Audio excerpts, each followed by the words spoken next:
feedback from someone. Does anyone hear that feedback? Or is that just on my end?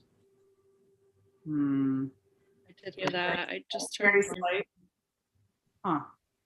Probably just a reminder to all of us, when you're not talking, make sure you're muted so we don't have too much interference from our mics. But with that, good morning. Welcome back to the Joint Standing Committee on Education and Cultural Affairs.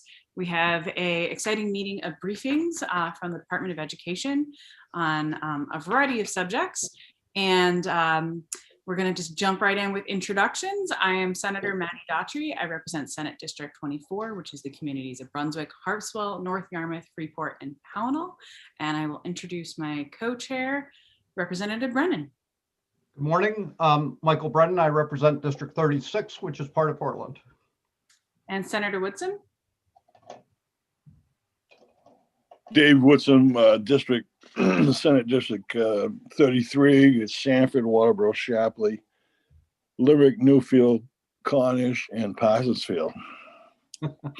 And Senator Rafferty appears to be on the phone. Oh, nope, he heard.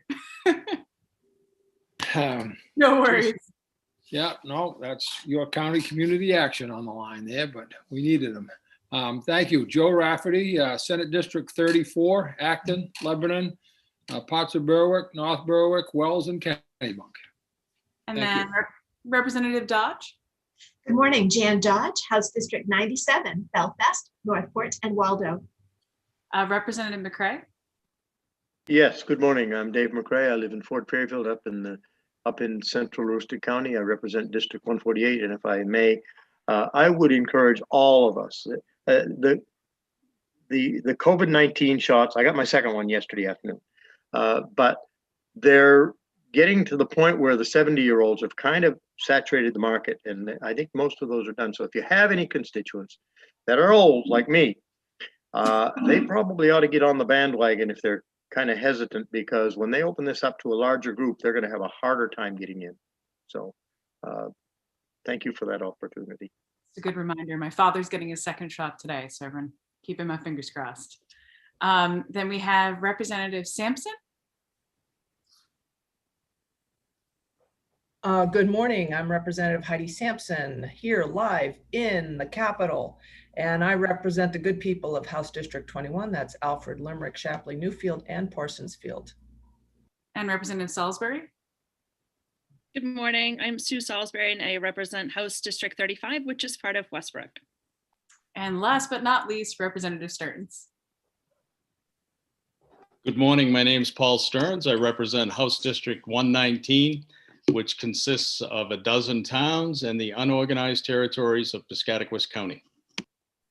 Thank you. I think next time I'll just take in reverse alphabetical order and just mix everyone up. But with that, I think we're going to let everyone in from the waiting room and really get the ball rolling. Just a reminder to everyone, today we are ably assisted by our OPLA analyst, Hillary Rissler, as well as our committee clerk, Sam Baker. If you have any issues or concerns, definitely please reach out to Mr. Baker. He is our resident guru on all things Zoom testimony and keeps the ship sailing. So definitely let us know. Madam Chair, you might want to announce that we just found out we have a new OPLA staff person. I'm very excited. I'm a little sad that Representative Crockett is not with us this morning for this news, but San Seneft will actually be joining us from the IDEA committee. I promise I'm not just dragging all of the members and analysts this way, but very excited to have him join our team. And I don't know, Ms. Rissler, if you have anything you'd like to add. Sure, yeah, so as you know, Lucia Nixon is now the director, or as of Monday is going to be the director of OPEGA. And so we do have a new co-staff, Sam Seneft. I think he's going to try to join us next Wednesday morning to introduce himself so that you can put a face to the name. If you don't know him already, he did staff the IDEA committee last year. In addition to staffing education, he will also be co-staffing in judiciary. So we will have to share him, but we're really excited to have him with us. And if I could just add quickly, I got a message on Facebook earlier this week from Dr. Phil McCarthy. Yeah. And he wished to extend his appreciation to the committee, and he misses the committee, and he is watching the committee on occasion. So Dr. McCarthy, welcome. And if you're watching today, thank you for all your good work with the committee in the past. Agreed. Here, here. And before we jump in, do we have any other announcements from the committee before we move on to the DOE? Seeing none, just a reminder, I mean, I know we're all slowly becoming old hats on this, but this is being broadcast on YouTube and as well as recorded. So don't say anything you wouldn't say to your grandmother. That's my words of advice. And with that, let's turn to the DOE for the morning of presentations. Thank you and welcome.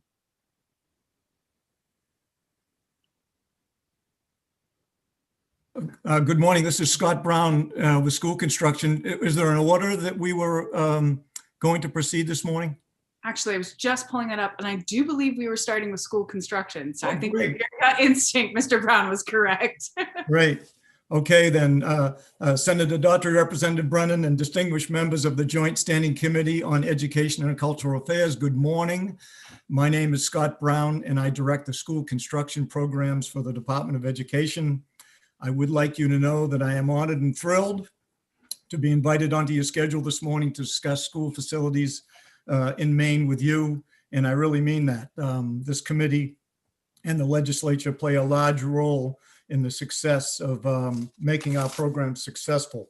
As background information, I am a Maine licensed architect with an educational background in engineering and have spent the last 25 years working to improve our construction programs and, more importantly, learning environments in the state, in our schools statewide.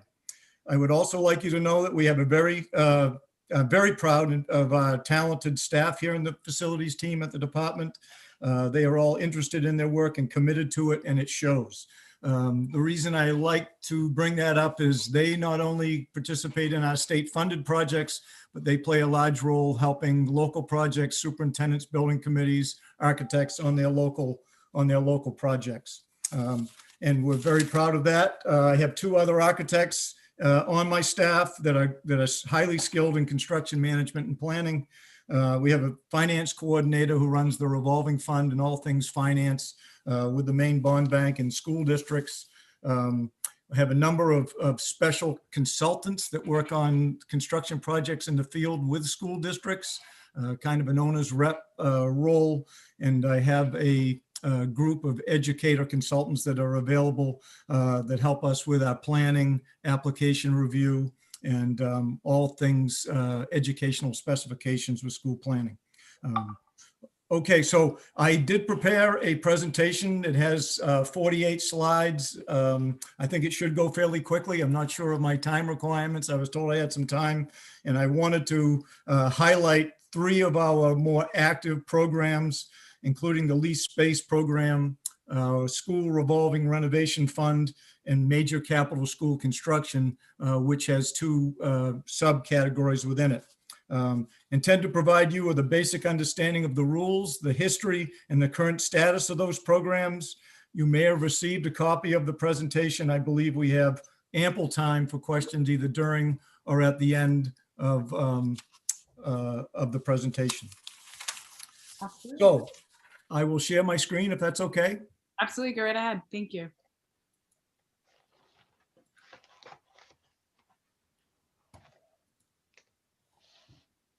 There we go. Let's see if I can. Okay. Great. Perfect. So the first program, as I mentioned, is that I'd like to go over very quickly is our lease space program. It addresses the need for instructional space due to overcrowding, enrollment fluctuations, and mainly now new programs. Temporary portables or interim fixed space are the focus of this program. We subsidize a cost of up to $8 a square foot for a period of 5 years, and that is in rule, in statute, in rule, the guidelines, major substantive rule, chapter 64. We have an annual application process for that program. This is a real quick, I'm going to go over this fairly quickly. This is a history of the approved leases, an 18-year history beginning in 2003. You can see it was about a $7 million program, and we are now down currently to around $100,000. There are many reasons for these declines, and this is a good thing. is that we've had some real enrollment declines, which we'll talk about again in this presentation.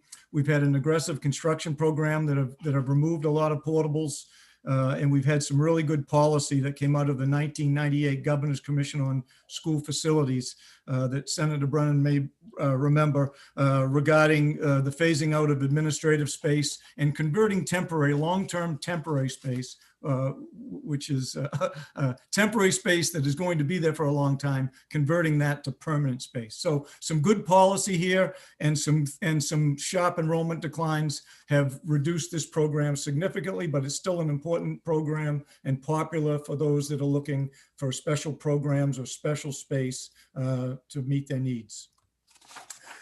This program, the School Revolving Loan Fund, is one of our more popular programs, or the most popular program. It's a significant improvement in health and safety in schools across Maine. It was initiated again by the 1998 Governor's Commission on School Construction and established 1998 through LD 2252. The fund is to make loans to school units for school repairs and renovations.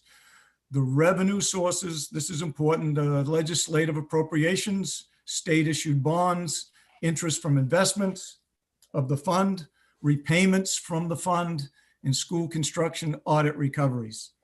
It is a joint rule with the Maine Bond Bank. And again, this is in rule chapter 64, which is major substantive. Loans are repaid at 0% interest. Loans of $500,000 or less are 5 years, over 500 or a 10-year loan. Between 30 and 70% of the loan is forgiven based on the state share. The loan amount is $1 million per building per priority over a 5-year period, and then that would reset. Again, MSRA 30A 6006 and Rule Chapter 64 are the key guidelines for that program. So there are funding priorities in the Revolving Renovation Fund, and priority 1 is health and safety. Priority 2, repairs and improvements related to building structure, windows, doors, water and septic systems. Priority 3, repairs and improvements to energy and water conservation. Priority 4, learning space upgrades, including retrofitting for preschool programs. And priority 5, other repairs and improvements. I would point out in priority 1, under hazardous materials included there would be asbestos and lead abatement, which is a really important and popular item in this fund. And other would include a number of things, including maybe safety, school safety projects, egress, fire sprinkler, fire alarm sprinkler, those kind of things. So that's the framework for the revolving fund, the priorities. If I had one slide to share with you, today regarding the revolving fund, this would be it. I think this is the most important. This is the School Revolving Renovation Fund revenues. So you can see that after the inception of the fund right around 2000, the green lines represent appropriation. The red lines represent interest. The purple, which is very small, audit recoveries from school construction projects. And the blue are the repayments of the loans, which I just reviewed the process of the loans. The blue are the loan repayments. So you can see since 2000 to 2021, where the revenues have been for the fund to fund primarily health and safety improvements of schools in the state.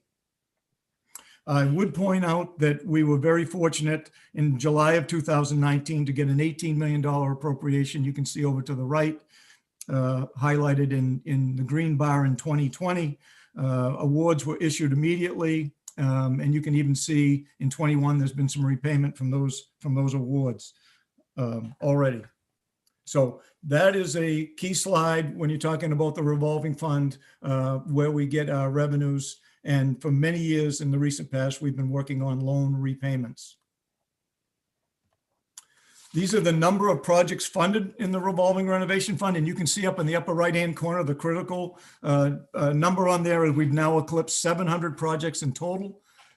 I won't spend a lot of time on this, but the number of projects are on the left and the year is on the right. You can see we just had an aggressive year with that most recent appropriation funding the highest total of projects in the history of this program. So that's a quick look at the number of projects funded per year. Mr. Brown, if I can jump in real quick, we have a question from Senator Woodson. Yes, Senator Woodson. Yes, thank you, Madam Chairman.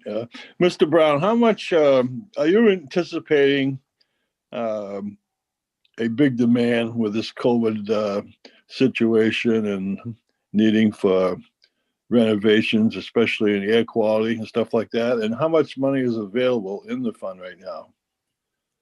Well, the last question is the easiest. There's a fund balance now of $1.5 million. Again, we were real aggressive with the 2019 appropriation, but I do expect there to be a demand for ventilation projects. But I also believe that may be offset from the a lot of the COVID relief funding that is either already come to the department or will be coming in other federal programs targeting the exact kind of conditions that you just explained. So I do think we'll see some of that, and I also think there will be offset again by federal monies. Okay, thank you very much. Okay, I hope that answers your question. Thank you. Yes. This is another very similar chart, but the key here is this is the amounts awarded. And if I were to say one thing up in the right-hand corner, you would see a number of 200 million. And the interesting thing about that is when this fund was initiated back in, the work was done in 1997, 1998, there was an identified need at that time by a questionnaire that was sent out to building principals and superintendents. And the need at that time was identified of 200 million. Well, here we are 20 or close to 22, 25 years later, and we have met, or we finally achieved awarding 200 million. Unfortunately, I think the intent was to award it much earlier in the program. But that aside, that is a real benchmark, and that money has gone to help mostly, again, priority one projects across the state. Here's an example, this pie chart of where these funds have been allocated. You would see the big green piece to the lower left is indoor air quality projects. That may be good for Senator Woodson. In the past, I guess I would like to verify that we have spent the largest amount of these funds on air quality projects. So I put a positive side on every time we talk about COVID, thinking to myself, boy, isn't it great that we were able to do this work over the last 20 years? Because that would have made the current problem we're in much more significant. So we were able to allocate a significant amount of the 200 million for indoor air quality. The blue piece is the second largest piece, and those are structural repairs and improvements. Many times roofs don't meet code, or there are structural issues that are real safety issues. Yellow includes security, fire alarms, sprinklers, the gray ADA, and it goes on. But you can see from this pie chart where the funds have been allocated in school facilities across the state. Mr. Brown, Senator Woodson has another question. So yes. Real quick. Yes. Excuse me for keep jumping in, but this is an issue that has bugged me for years. The roofs. I mean, the structural design of our schools mostly flat roofs. And is it because of cost we cannot put an angled roof on, so snow and water is not going to be constantly sitting on top of these buildings and needing repairs every 10 to 15 years? Well, that's a topic that we could spend some time on. I think what I'd like to make very clear for this presentation is the money spent on roofs here were spent specifically on structural improvements, not on maintenance roofing issues, but structural issues. Many of the older buildings in Maine that we're going to talk about later in my presentation, many of the older buildings were built to much lighter snow loads than the codes have changed and been updated several times. And we've had schools in Maine that more than 2 or 3 inches of snow that needed to be cleared, and many superintendents had contracts with snow removal to clear the snow for structural reasons. Now, I know that was not your question, but I want to make clear those structural issues, which were very concerning for collapse, where this blue piece of the pie has been spent. Flat roofs are the technology behind flat roofs is solid. They're not flat, they are pitched. They do control the water. If the structure is sized correctly and the membranes are maintained or replaced, flat roofs are what the industry and everyone uses, whether it's a mall or a commercial building or a school. It would be very difficult to frame highly pitched roofs out of traditional conventional framing for the size of some of these buildings. Pitched roofs themselves have challenges around schools with snow and ice and valleys and water. Roofs in general pose problems, but a flat roof, well, let's not call it flat, a low pitch roof designed properly with drains where you can control the water is the industry standard. And again, the money that has been spent here is structurally reinforcing those old roofs. I hope that helps you. If you'd like to talk about that further, please let me know. It is a topic that comes up quite regularly. I kind of feel like I have to defend it, but the more you get into it, there are many other areas where it is flat roofs are beneficial, and cost would clearly be one of them. I hope that helps you. Yeah, thank you. I'm not an enrollment expert, and it's not my responsibility in my office, but I just think it's important at this point, very quickly, to show you some enrollments. And what I'm going to do at this slide and a number of slides I have coming forward, I benchmark about a 30-year process. They're going to start around 90 and 91, and they're going to go out to 2020. And there's going to be slides with red lines going over that district in different directions, showing you how things have changed. And this is enrollments, and these are from 2 great sources. The blue is right off the department's website, but you can see, as you know, there has been a significant decline. And I don't want to spend a lot of time on this because someone could say, boy, that must help schools because they have more space. I would like to make you aware, if you're not, that there are many communities that had multiple schools or multiple transitions for students to get to high school in a community with old buildings, that this is really compromised and made them very inefficient. And if they had resources, they would love to combine, build additions, and reduce their heavy square foot load of maintenance, heating, lighting, and running a facility. So this enrollment piece has really posed some challenges to schools. That would be the reason I would really like to bring that up, as well as other information I'm going to bring forward in the rest of the presentation. Public school buildings in Maine, this is right off the department's website.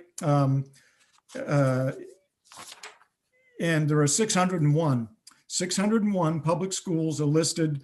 If you include the private schools, it'd be like another 100 or more, 106, and I believe that would come to over 700. But the public schools are listed here. There are 601 of them, and those 601 are all in 219 public school districts. So we have 219 districts, 601 schools. Just a point of information. If this is all information I have in my office, again, I like the 1991-2000 spread, which I'm going to be using consistently, but I did have this information from 1976, and it actually had this exact information. So just to show you as a point of interest, student population from 76 to 2020 is down 28%. The number of schools from 931 down to 601 is down 35%. And then if you do the average, if you do the math on that, there's actually around, the average would be of a school today in 2020, the state average is right on 300. And that is up a little bit from 1976, where we had more students and many more schools, and that average would have been around 267. This is a mathematical sheet just to give you some perspective. I hope it does. If I had one slide to share with you today in 5 minutes, this would be the one that I would share. This is the school construction, school buildings in Maine built, original construction date by decade.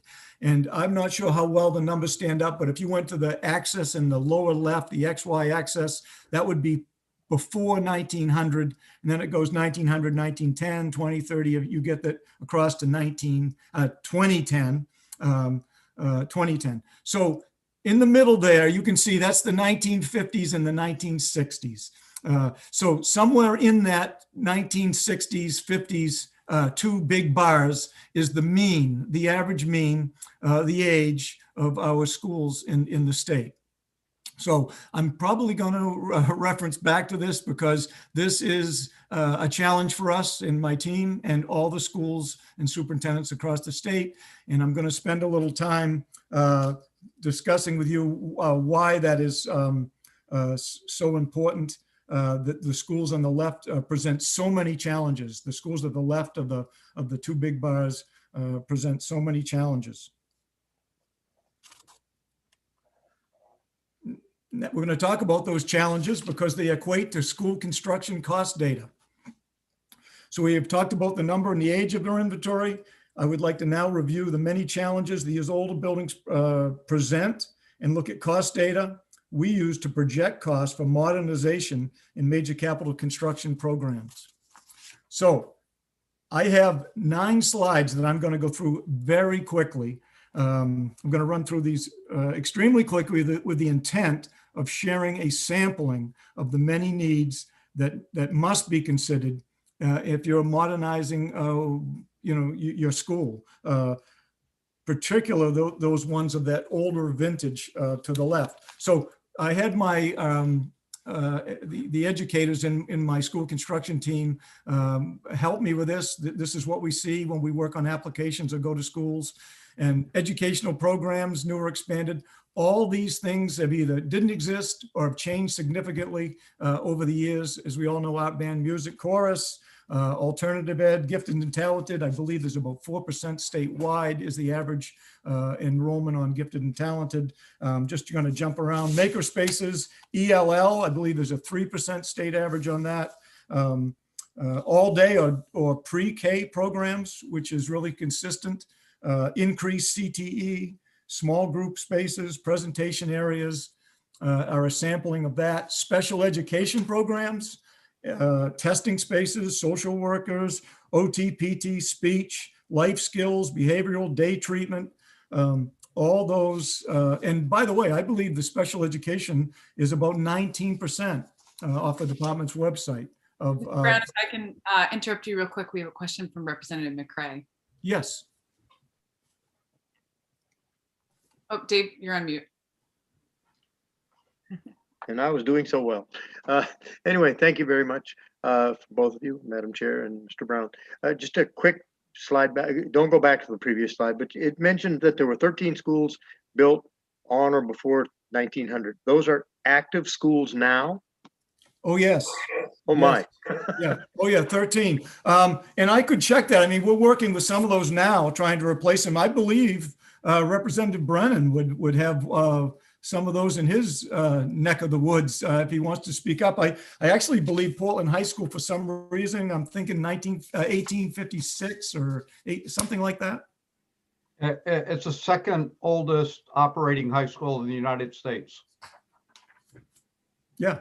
And I'll show you more evidence, but yes, there are clearly schools, and even the ones 1900, I mean, I'd make a case that many of these schools on this slide present these challenges that we're talking about, Representative McCray. Thank you very much. Thank you. So again, I'm going to try to go quick. We did special ed, student support, again, guidance, nurse, health services, lactation, gender neutral, expanded food service, technology, with all the multimedia stuff, wireless infrastructure, data rooms, laptops, security infrastructure, building control infrastructure, computer labs, projectors. Athletics have changed since those older schools, obviously, with fitness and conditioning, even playgrounds with ADA requirements, dance, wrestling, safety and security has been in the past 10 years, has changed immensely.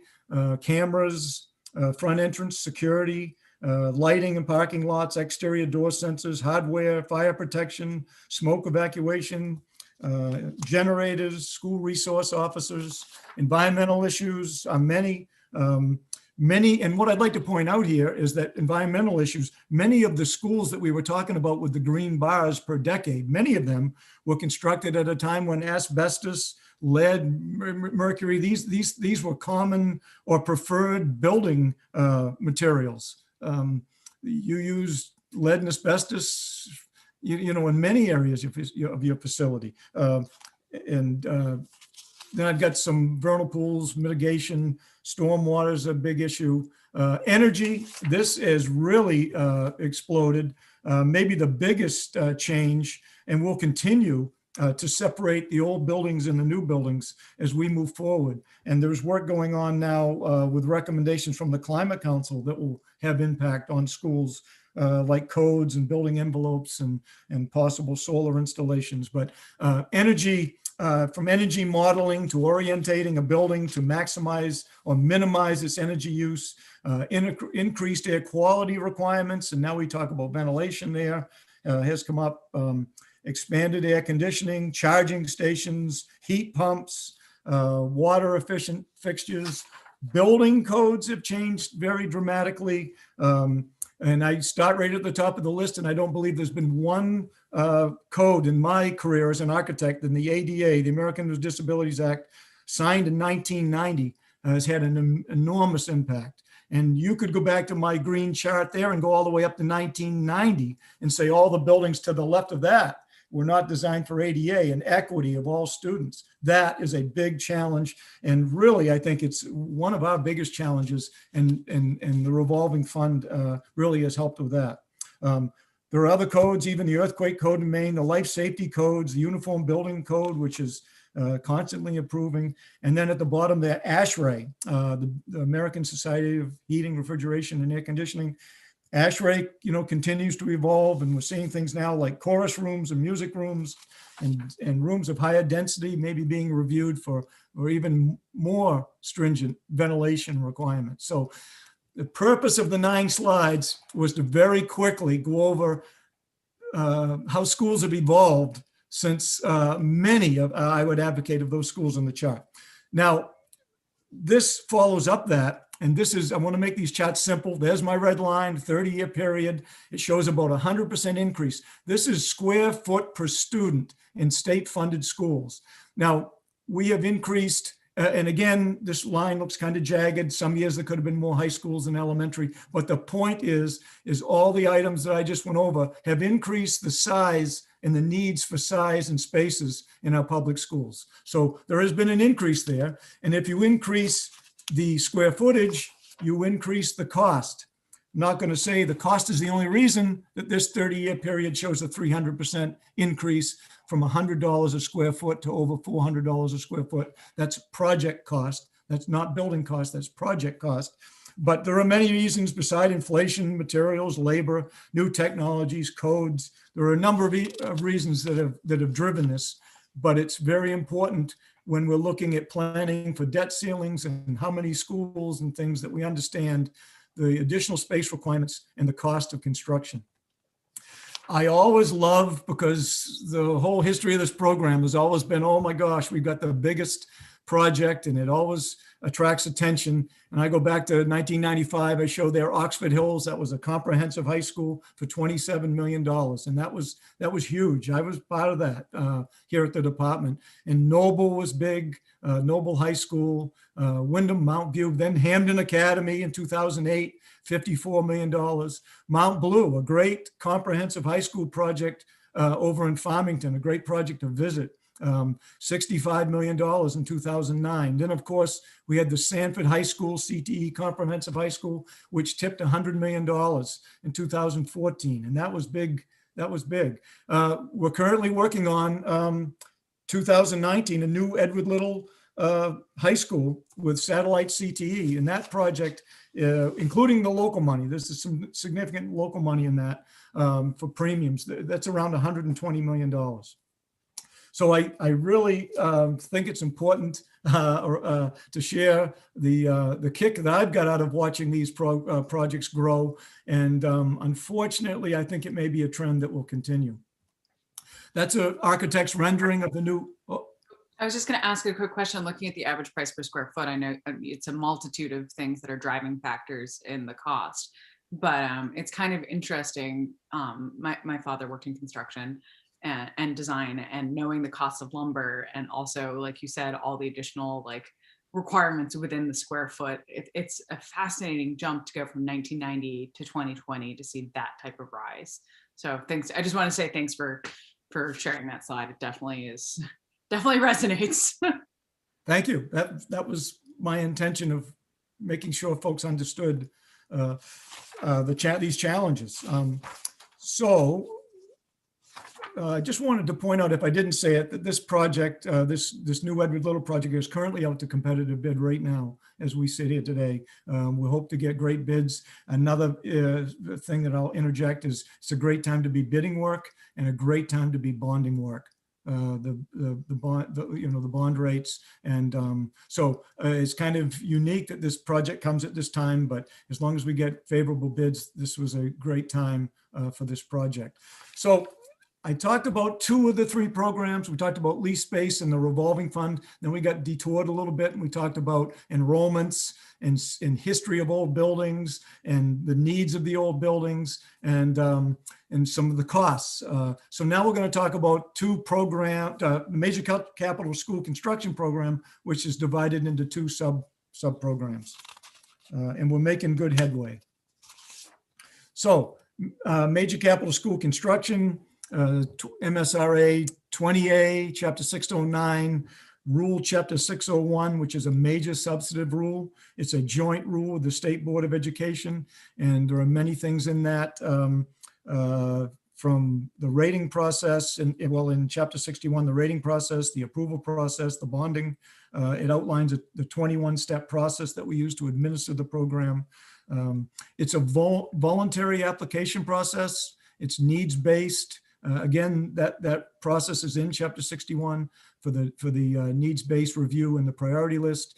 It's had a significant impact on Maine students.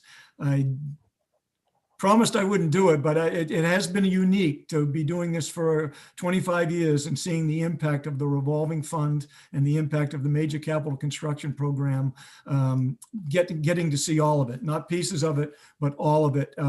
It's had a huge impact on Maine students. It's over a 30-year period, we've addressed over 175 of the most neediest buildings. It's included 10 new or renovated CTE projects. And there's currently a priority list in place and an approved projects list in place that we're working off.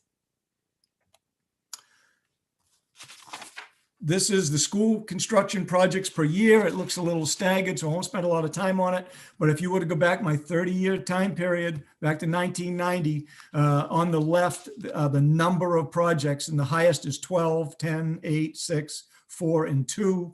Unfortunately, because of a lot of reasons, one being the size and the cost of these buildings, we are building fewer than we were in the 90s and the early 2000s. This is a review of the recent rating processes. Since 1999-2000, there was a process. We had 70 applications. We were able to fund 23 projects. In 2001-2, we did another process.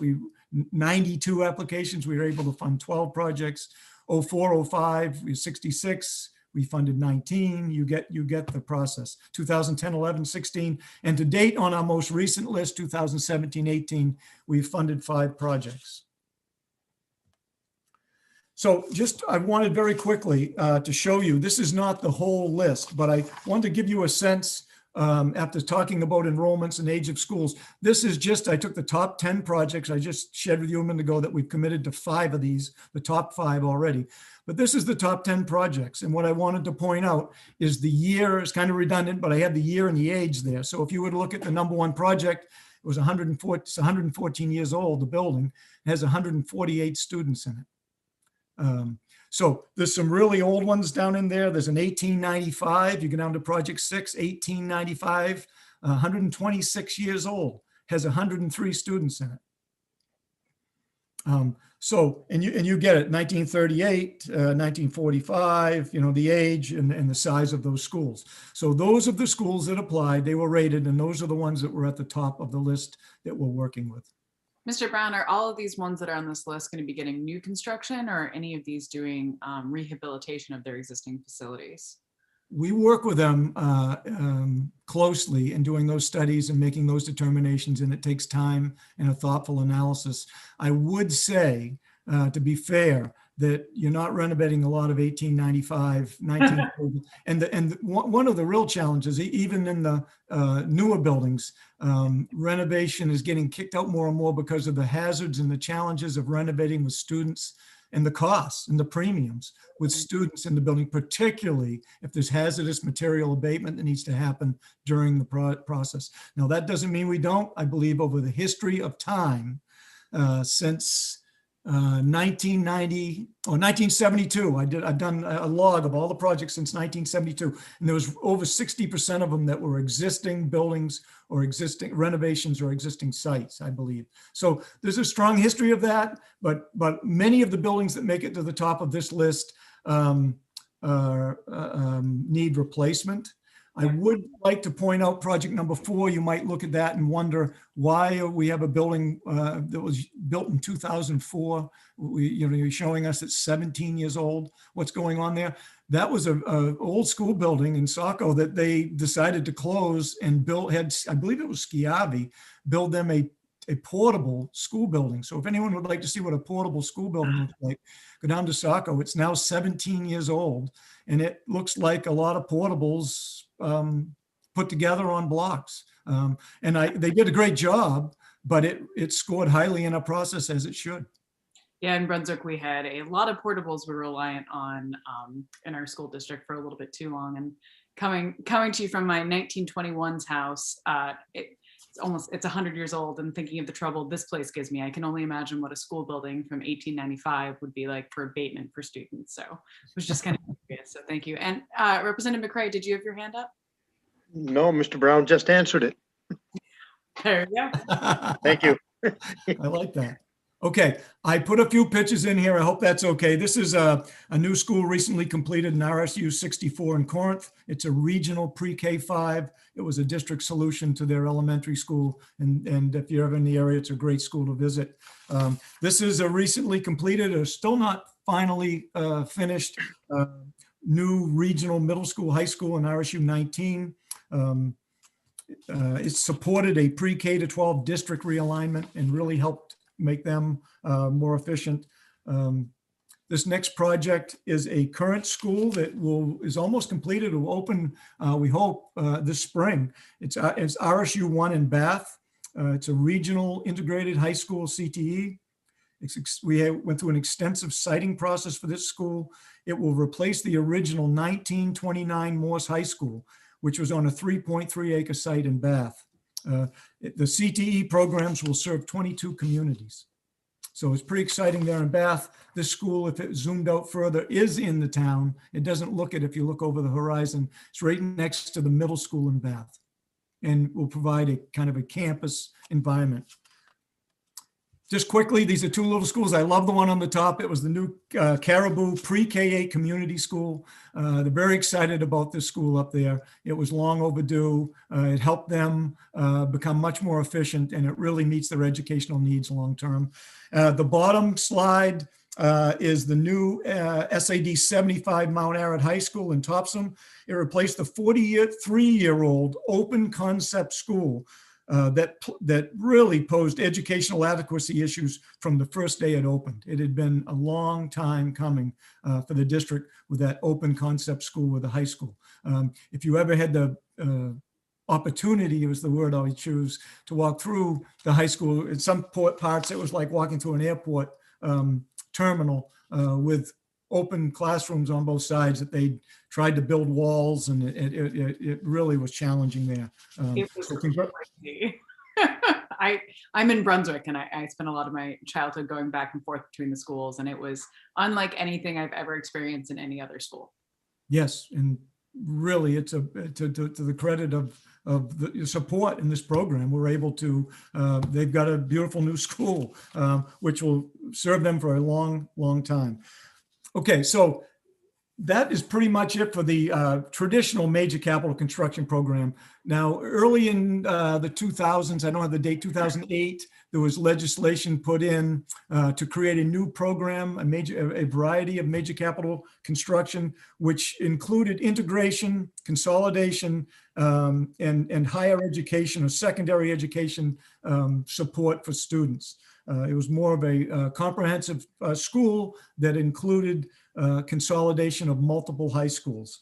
It is in 20A, Chapter 609, and also in Chapter 61, again, a major substantive rule, a joint rule of the State Board of Education, and that is in Section 15 of that rule. It is a voluntary application process. A project would include direct access to CTE for all students, job training, post-secondary education, again, for all students. The challenges we've had, I'm going to share a little more of this with you, you'll see, but it would require a new governance structure. And to date, that has been one of the significant hurdles with making this program or getting a pilot project of this program constructed is the ability to pull off a common governance structure that will support the bonding and the education of students. There is a priority list and an approved projects list in place. This is not the formal list, but I did this like I did the 10 on the other list to show you. There are 3 projects, or there were 3 projects placed on that list, number 1, number 2, number 3. Number 1 was in the Valley region of Northern Maine, Fort Kent, Madawaska, and RSU 33. Number 2 in the Holton area that included Southern Aroostook, Hodgkin, and East Grand when the application was put in. And project number 3, MSAD 46 Dexter Guilford area, which included RSU 41. The top 2 projects have been removed from the list for various reasons. Both had governance challenges, probably potential siting challenges, as well as other challenges, but they remain a priority 3. It's in the early stages of development, and we remain very supportive of that in that program. Mr. Brown, we actually have a question from Senator Woodson. Okay. Thank you. Maybe it's not relevant, but the governance for the direct access to CTE, job training, and post-secondary education, did you say that's been removed because of obstacles? To clarify, for these schools to come together and bond and plan and build a project to educate students and accept state aid, they would need a new governance structure. There couldn't be 3 of them. They would need 1 of them. And if they could develop a governance structure to administer a project, agree on a site, and plan and build a building, that would be the roadmap for this program. And so there have been challenges in those top 2 with those issues that I just outlined. Okay, very good. Thank you. I hope that was helpful. Yep.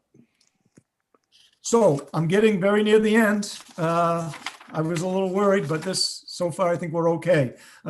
This is a big one, the bonding and debt service. So for major capital construction, the 2 programs, the regular major capital construction and the integrated and consolidated, there is a debt ceiling. Major capital statutory debt service limits. It is in 20A, section 15905. It clearly lays this out.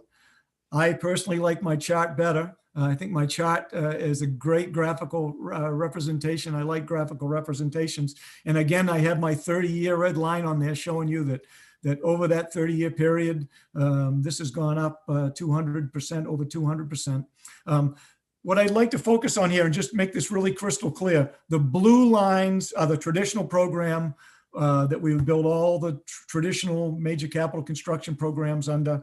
The yellow were specific to the integrated consolidated that I most recently went over, the 3 projects, which is now down to just the project number 3. That was the debt service defined in 15905 for those projects. Now, in 15905, and I have it here somewhere, I don't want to make a mistake here, the law requires the commissioner during the second regular session of the legislature to recommend a debt service limit for the next 2 biennia, for which debt service limits have not been set. The last session, the commissioner did make a recommendation, and you can see this higher limit now of 150. So it did increase slightly for the next 2 biennia. And she also combined, in her recommendation, she combined the 2 ceilings into 1 ceiling.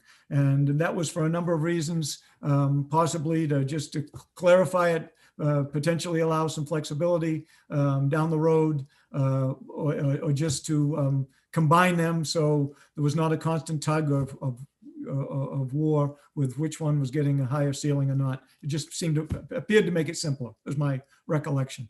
So she has done that in the second biennia. This is the current status of the debt ceiling. And it's under this ceiling that we have the ability to plan and build and construct and build schools and bond them. Now, I'm sure you're aware of this, but these are local schools, they're local bonds, they're local referendum processes, and the department provides subsidy, and the subsidy is all within these limits of this bond ceiling. I hope that is helpful. I wanted to spend a little time in conclusion looking forward, so you know kind of where we're looking as we move forward, supporting the SAUs and health and safety issues, COVID, local projects. As I mentioned earlier, when I talked about my staff, we continue to do a lot of that work, technical assistance, et cetera. Ensure building designs equitably meet all student needs, and keeping an eye to that, because that changes. There's a lot of work and effort now in the early childhood and health needs. And we all love Walter Beasley, the kitchens. I mean, there's just so many areas in schools that are under more demand that the facilities need to have an ear to, so that we're able to accommodate those needs. Implement and promote energy and carbon neutrality goals consistent with the work of the Maine Climate Council. I've been fortunate enough to serve on the council as a designee by the commissioner, and there's a lot of work there that some areas we're already doing a lot of the things they're talking about with stronger insulation and better building envelopes. They are talking more about solar or alternative energy, and we'll see how that shakes out. Mr. Brown, we have a question from Senator Woodson. Yes. Looking at the trying to meet the Maine Climate Council goals, what does that look like overall for cost and I guess resiliency? Well, I hear you on that question, and that's always been a concern. What we try to do in our department, and I could spend time talking about this because it's very easy to do everything that is the best product or stays the longest or is the most efficient or the best acoustical or the brightest lighting. I mean, there's a lot of things that we can be, we can all agree should be in schools, but it's another thing to kind of draw a line of what's adequate and what is fiscally sustainable and responsible. So we have an ear to the work of the council. I think many of the things they're talking about are consistent with what we've done with insulation, with glazing, we've currently been doing charging stations at schools because of the increased demand. So there are a number of things. We have not provided extensive solar arrangements or alternative wind or any of those kind of things at schools because of the cost benefit analysis in the past. I'm not sure where the council will fall on that, but I do see us making buildings more solar ready Going back to roof structure, which we talked about earlier, you need a slightly advanced, higher roof structure if you're going to put any amount of solar installations on a roof. So I'm trying to answer your question that we have an ear to that and an eye on it, and we're trying to make those decisions that are best in the best interest of huge need and limited funding. And we'll see how that shakes out. Yeah. Yes, Very sir. good. Yep, thank you. Okay. I believe we're on my last slide.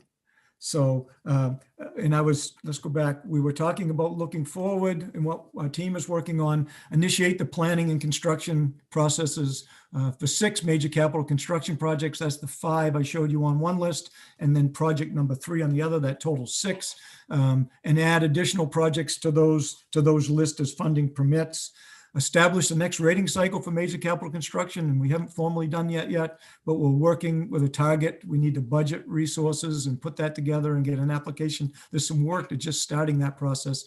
That is estimated in 24 or 25. And the next application for the revolving fund, the same kind of thing, would be 23, 24. Even though there appears to be some overlap there, those are carefully planned so that there's not a staff overlap, and we would be able to run those 2 application processes. And last, but definitely not least, and something I like talking about, I'll spare you from it today, but continue to improve our school building inventory data. It's challenging, but very challenging to even present to you, not having all the data that really should be at our fingertips for schools. As you know, we don't own them, we don't control them. We try to get data, and our data team does a decent job. But just quickly, it would be great, the vision, and I'm not saying we're able to do this here, but a longer term vision would be to have some type of data and dashboard where we could quickly present to you numbers of buildings, square foot tables, age, ventilation, sprinklers, number of buildings sprinkled, the ones that are in floodplains or have generators, ones with asbestos, drinking water, whether it's a well or a public system, the same with sewer or septic. Energy, I'm going a little further now, and I'm not recommending this, but energy usage, carbon, fuel type, how many on wood, heat pump, things, kind of things. It would be just great, and maybe too much of a would be great, but I almost think as things continue to progress, having this type of information at our fingertips to make our schools safer and more efficient would be very helpful. So I end with that.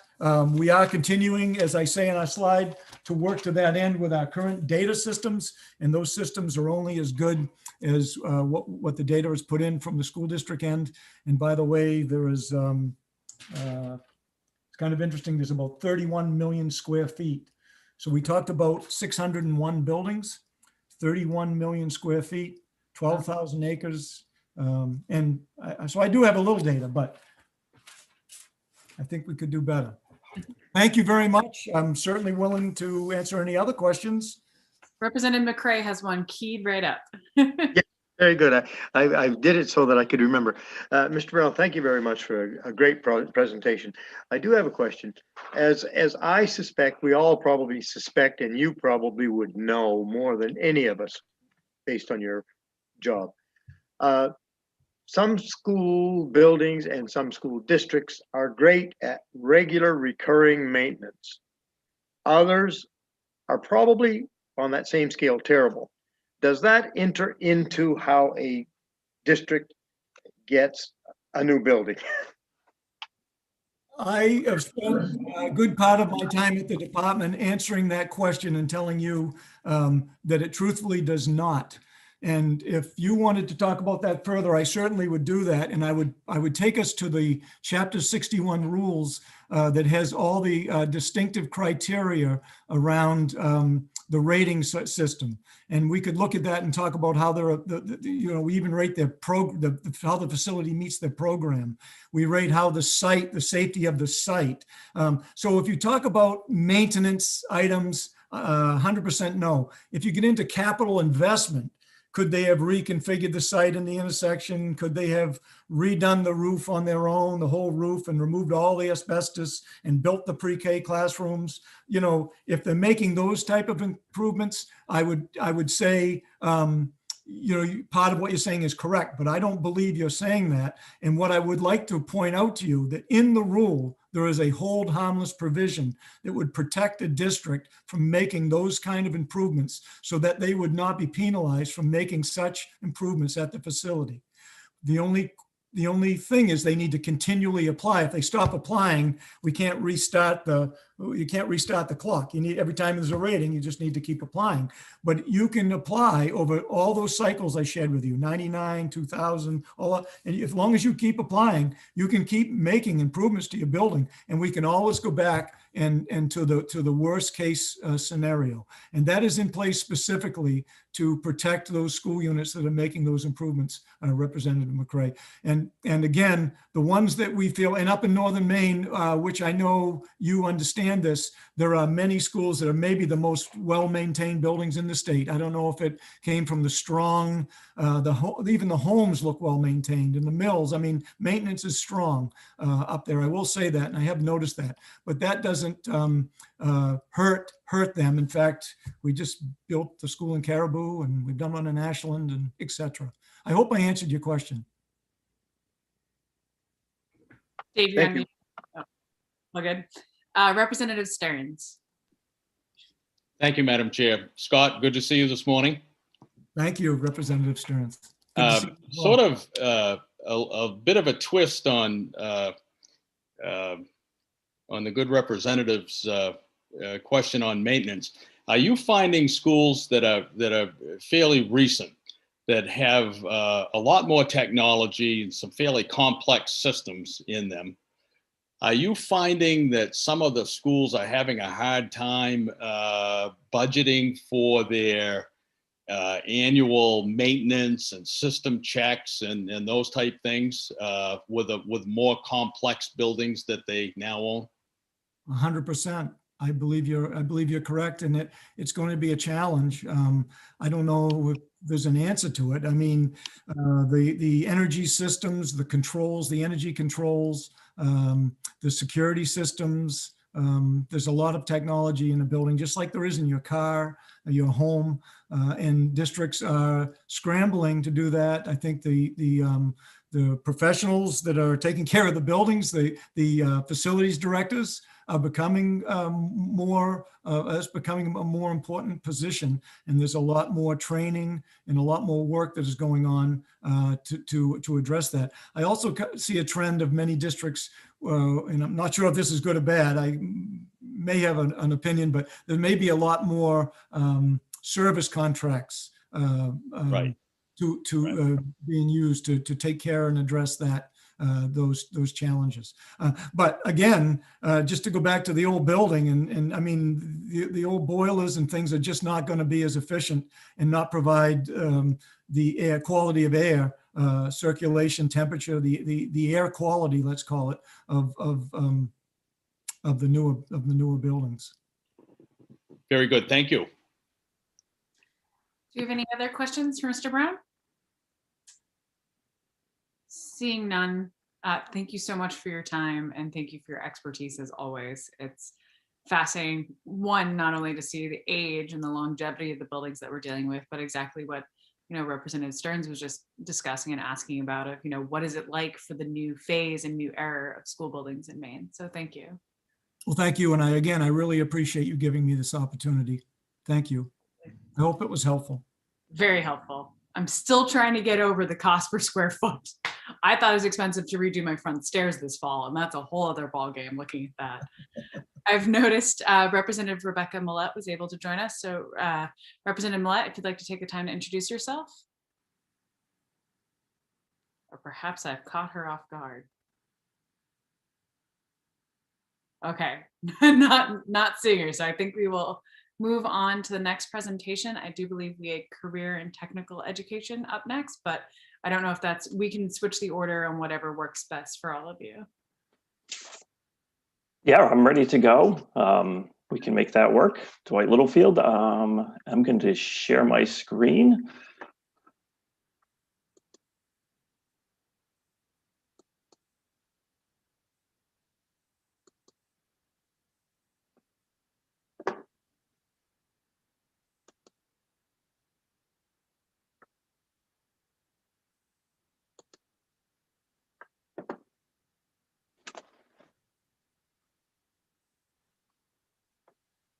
Senator Daughtry, Representative Brennan, and members of Education and Cultural Affairs Committee. My name is Dwight Littlefield, and I am the State Director for Career and Technical Education for the Department of Education. And I want to thank you for inviting me here today to discuss CTE in Maine. I first want to give you a quick snapshot of where we are in the state. We have 27 CTE schools. Our enrollment over the last 4 to 5 years has ranged anywhere between 8,500 to 8,900 students. We have 85 unique CTE programs and a total of 409 CTE programs in all of those schools.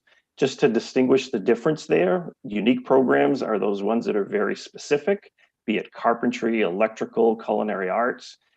The 409 would be the multiple culinary arts programs that show up at various CTEs throughout the state. CTE in Maine is governed in 2 different ways. And you often hear I will refer to it as CTE schools, because we have CTE centers and we have CTE regions. The CTE centers are governed by the hosting SAU and supported by an advisory committee that is typically made up of school board members or administration from the sending schools and help advise the CTE in different programming. The regions, on the other hand, are governed by a cooperative board that's made up of superintendents of all of the sending districts that reach out to them. So we have 19 CTE centers and 8 CTE regions across the state.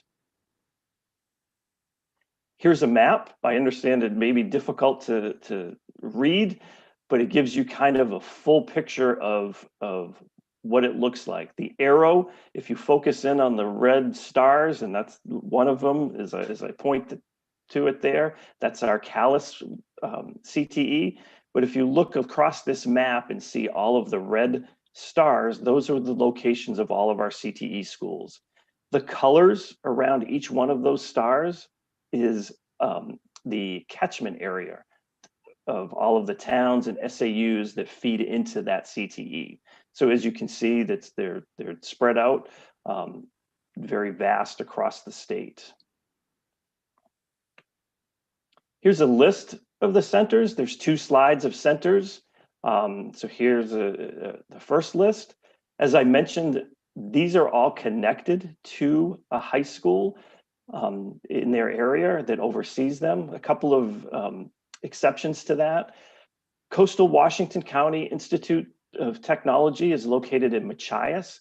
They have 2 programs at Machias High School, but over the last couple of years, they received a grant and have expanded into the MSAD 37 area. So the director actually sits over in those satellite programs. Hancock County Technical Center is in Ellsworth. That also is a separate building, but it is overseen by the Ellsworth School Department. All of the names are the same as the high schools. You heard Scott mention Bath Regional Career Technical Center. That is connected to Morse. Capital Area Technical Center is connected to Coney High School. Mid-Maine Technical Center is connected to Waterville High School. And then Foster Technology Center is connected to Mount Blue High School in Farmington. Again, here's the remaining list of centers. Same thing, they're all connected to a sending school or to a school, with the exception of Portland Arts and Technology High School. They are a separate school, separate building in the town. They do share space with Casco Bay High School, but they're not connected to either Portland or Deering. The other one on this list is St. John Valley Technology Center, which is in Frenchville. That too is overseen by MSAD 33, but that also is a standalone building. St. Croix Regional Technical Center is in Calais, and the Tri-County Technical Center is located right next to Dexter High School. And then Somerset Career and Technical Center is in Skowhegan and is connected to Skowhegan High School. And then here's a list of our regions. These are all standalone buildings. They sit by themselves, with the one exception being of Oxford Hills. So Oxford Hills Technical High School is connected to Oxford Hills High School right in South Paris. The remainder of these buildings are all separate, and the schools feed into them and send to them. Throughout my presentation, I threw in some pictures just to give you a sense of what's happening in our CTE buildings. Here you'll see 3 pictures right from our CTE schools, just to give you a kind of an idea of the variety of different programming. What I'd ask as you look at these pictures is kind of look beyond. It's exciting to see what the students are doing, but then the multitude of things that are in the picture. So you take the welding, the young lady that's welding, and just the amount of equipment and supplies, and we're all too familiar with that term PPE. Well, in CTE, that's a very common term with us, with the welding mask and the fireproof jacket and the fireproof gloves. That's all a part of the everyday wear that they would have to be in a welding lab. 2 students in a mass media program working together, and then on the right, an automotive program. Give you an idea of, this is right from a CTE school with two lifts, the amount of equipment that's there. I believe this picture was actually taken during a competition. So what you have is you have a student that's on a computer, and the car behind them has probably been programmed to have something wrong with it.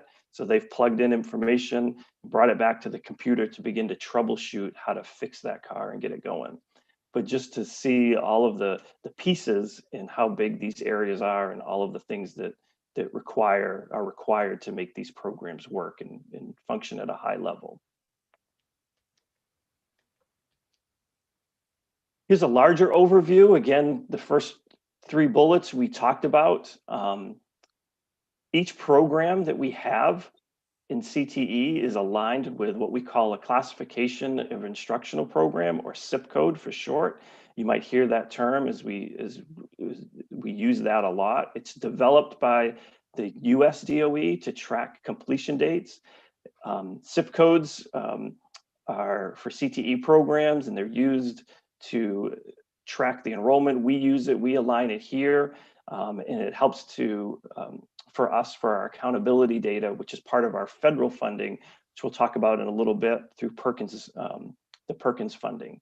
So each program, when a school wants to start a new CTE program, the first thing that we do is we work with them to try to align it with a SIP code and really get that pedagogical guidance of what a true CTE program is going to look like.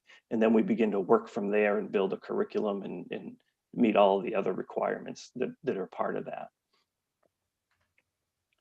We do have a robust program approval process. Each new program application is completed by the CTE director. It needs to include an assessment of the needs from the community, as well as local employment data. And we also ask them to do a student interest survey. We want to know, are the students interested in the new program? What does it look like? And would they sign up for it? That's a big part of it. We ask that they are aligned to national standards. That's a requirement for all of our programs. Some examples of that would be our culinary programs align with American Culinary Institute. Some of our carpentry programs and electrical programs are aligned with National Home Builders Association. And our welding programs are aligned with the American Welding Society. So it really makes that connection to those national standards and makes our students prepared to really step into that workforce. Another big part of our programs are each program also spends time on career exploration. All of our students, all of our instructors are hired directly from industry. So they bring that experience to the classroom and share with the students what the expectations are for them to step into that workforce. So they talk to them about, what the job site is going to look like, what to wear, who's going to be there, all of those things. So it's a completely embedded into the curriculum, and they get that true hands-on experience because you have an instructor that worked for years in those fields. So it's that nice direct connection. Another big thing with our programs is what we call program advisory committees. Each one of our programs at each CTE school has an advisory committee made up of industry professionals, and they meet anywhere from between 2 and 3 times a year, and they give that direct feedback to the instructors. How's the curriculum going? What are you working on for projects? So they're getting, these are the latest and greatest in what's happening in the industry, so that they have that direct connection and they understand so when these students leave our facilities and our programs, they can step right into the workforce, and that's our goal. We see a lot of innovation with CTE. Just by nature, CTE programs are innovative on a regular basis. They may come across a issue in dealing with, maybe it's taking out a transmission in a car, and how am I going to get this out? And it immediately becomes that teaching opportunity for those instructors. They'll pull the class together. Okay, we need to find a way to make this happen. This transmission has to come out. How are we going to do that? And they're always looking for innovative ways and to solve problems on a regular basis. Other ways that we've been innovative over the years are medical services programs. When these programs first started, it was a real focus on certified nursing assistants, and what does that in preparing those students to get that certification and step into that field. As these programs grew, it became clear that there were groups of students that really just wanted to, do the medical assisting, do a little bit of the hands-on with patients, but really wanted to be, on the desk side of things, but needed to know the terminology. We also heard from the industry there was a real need for this, for those folks to do that. So we began to develop those programs, and we've seen those take off. That also morphed into emergency services, EMT programs, and firefighting programs. 20, 25 years ago, we didn't have the EMT programs or the firefighting programs that we have today. So again, it's that connection with the community and meeting those needs. Cybersecurity is one that's popped up. We have one program right now, and we're looking forward to more that is coming up. And that's usually what happens is you have one CTE that opens a program, they share that information, and other CTEs hear about it, and it begins to gain some strength. And we have a few that are interested in opening that piece. Aquaculture is growing with the industry expanding into Maine. We've also have been working closely with the Gulf of Maine Research Institute and Educate Maine on partnering and looking at ways to expand those programs. So that's one that's popped up. Outdoor leadership is another one. Again, we had a couple of programs that worked, directors that worked closely with their community, be it the Chamber of Commerce and the Economic Development Council, and they saw a need and an opportunity to really expand and utilize their resources, and ask the CTE director, hey, is this something that we could do as a CTE program? And we've really seen them flourish and take off. And then, of course, it was the adjustment with the pandemic. Certainly presented its challenges to us as CTE. Many CTEs were able to stay open and function with all students while making changes to the building and to their spacing and how students moved throughout the day. We saw programs that got creative and developed take-home kits. If a student got into a situation where they maybe were contact traced, the instructors were able to present them with a take-home kit that they could take home and then video into the class, so they never missed a beat in that process. We also saw schools work with their sending schools on creative scheduling. So maybe they sent their first year students the first semester, and then they're turning around and sending their second semester students, their second year students in second semester. Again, it lowers that number of students that are in the school. The use of creative space, a lot of, some places also brought their classroom into the lab space. If you go back to that automotive picture, the lab space, you can move some things around and bring all those classrooms, that classroom space into the lab to be able to spread out. So really get innovative ways to stay open and to keep students engaged in their learning. Here's another picture. This is a welding lab. One thing I think that's just to give you kind of an idea of what this looks like. Each one of these yellow curtains is a welding booth. And you could have upwards, I think there's probably 10 booths in this lab. Each one of these labs has a welder, and then you have a ventilation system that's connected to that. On this table is each student would need a helmet and all of the PPE that goes along with it. So to set up one of these booths could cost in the range of $15,000 just with all of the equipment that it's going to take to do that. So it just gives you an idea. This is a picture directly from one of our CTEs. And you can see there's a lot that goes on in our labs and keep these students engaged with their learning and preparing them.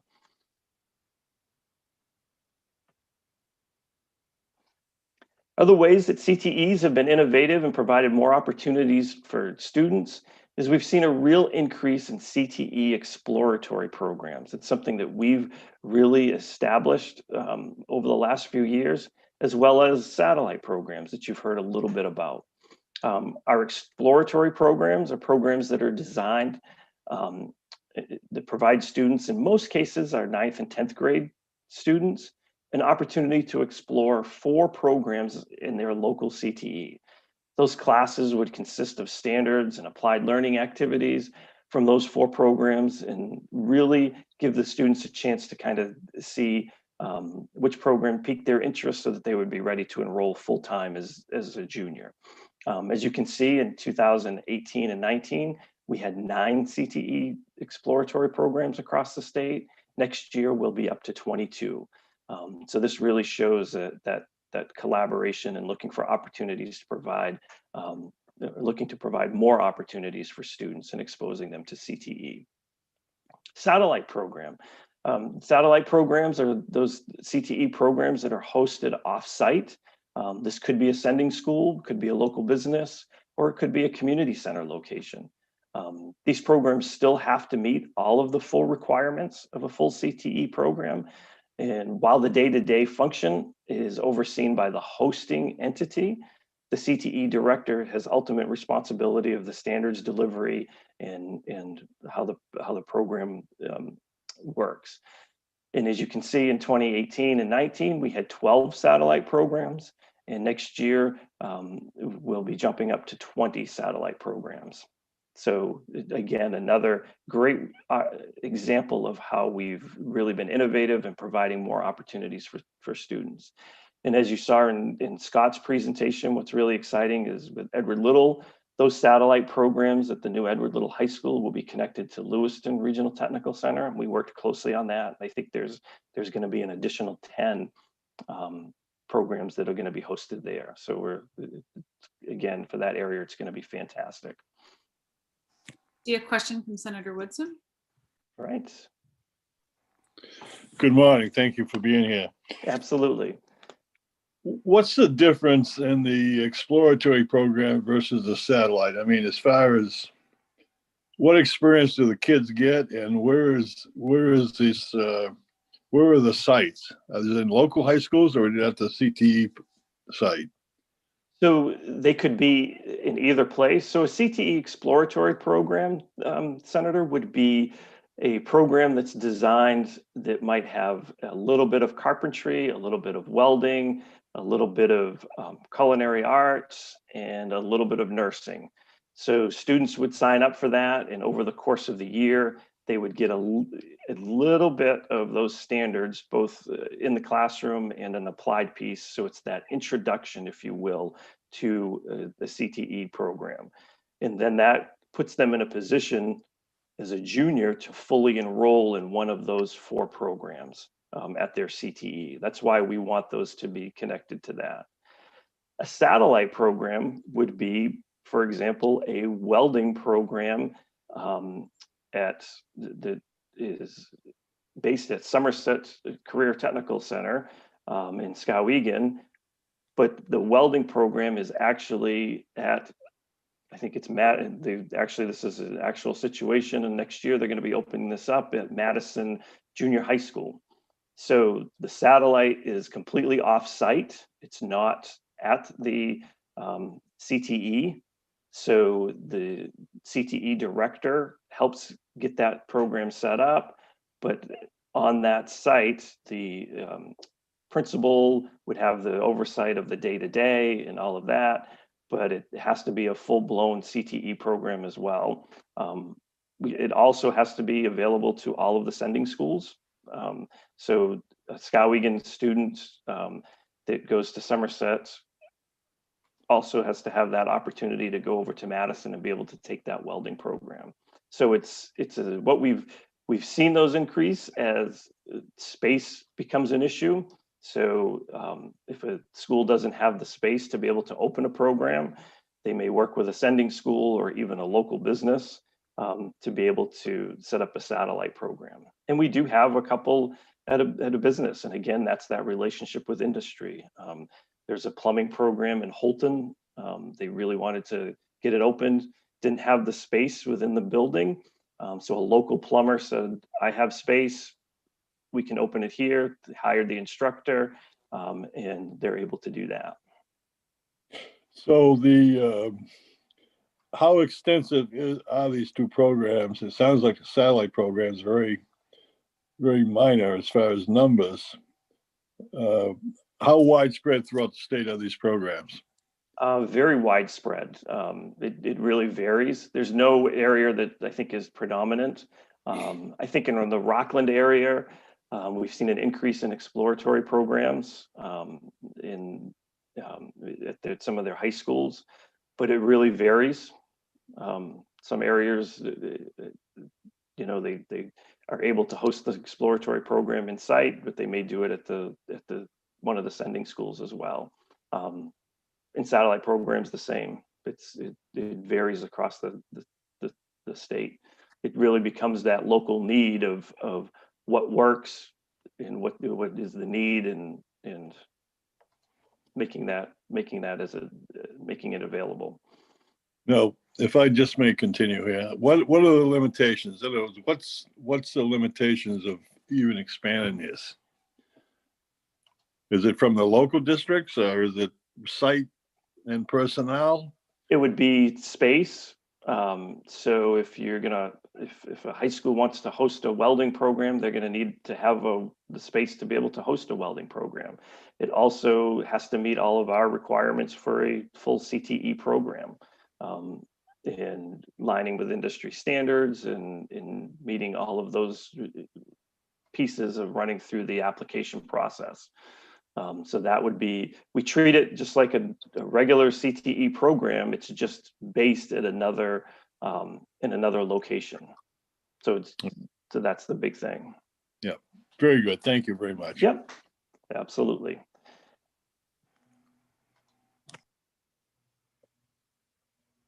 So the next big thing that's happened in CTE over the last few years, and I'm sure some of you may have even been a part of this, is in 2018, the legislature provided us with 3 years of funding to support middle school CTE pilot programs. Although it did take a little time to get them up and running, we've had a lot of success. We've just recently issued our last round of funding for CTE schools to participate. And this is going to take us through school year 21-22. And each round of pilots are an increase of CTEs participating.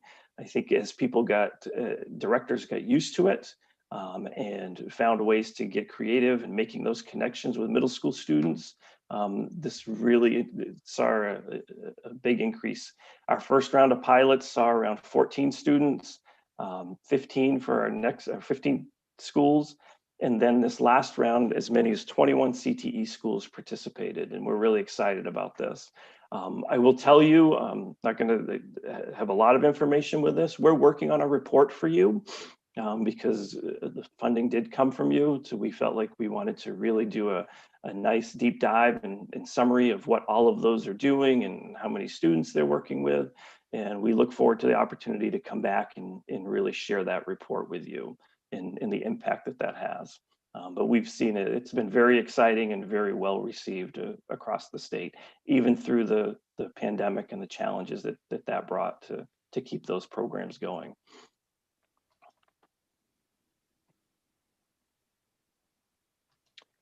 Here's another kind of CTE in action, and in Portland, very obvious at Paths. This is our construction program. One of the things I wanted to point out in this picture is the amount of tools that it requires, right, for a CTE program. And this was one of the challenges with the pandemic, is often pre-pandemic, we would maybe share hammers or tape measures or screwdrivers or even tool belts. And you'll notice that all of these tool belts that these students have look brand new. And what we found is that many of our directors found that it was going to be much easier to just purchase enough tools for each individual student. So that was one of the challenges that we did see, you know, that the pandemic did bring on. Again, some of the federal funding helped support that. And also the state board was able to help us with some of those costs. But as you can see, just the amount of tools that each one of our students has in our programs.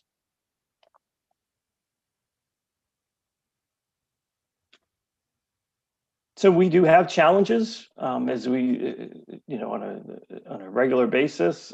Filling CTE positions can be a challenge.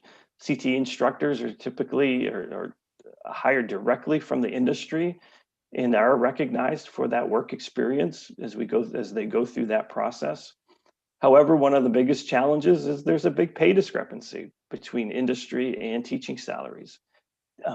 Many instructors make the move for a lifestyle change, but they also find themselves working throughout the summer in their fields to offset some of that cost, but also to help stay up with the latest in the industry too. So it does work both ways. They also find as they've transitioned into education that it can be a challenge to have to take additional courses. We do have, and we work closely with certification, and it's actually Eastern Maine Community College offers some courses in education to help those individuals make that transition from industry into education. But it is a challenge those first few years to have to take additional coursework while also teaching. Another issue that we've seen is student access.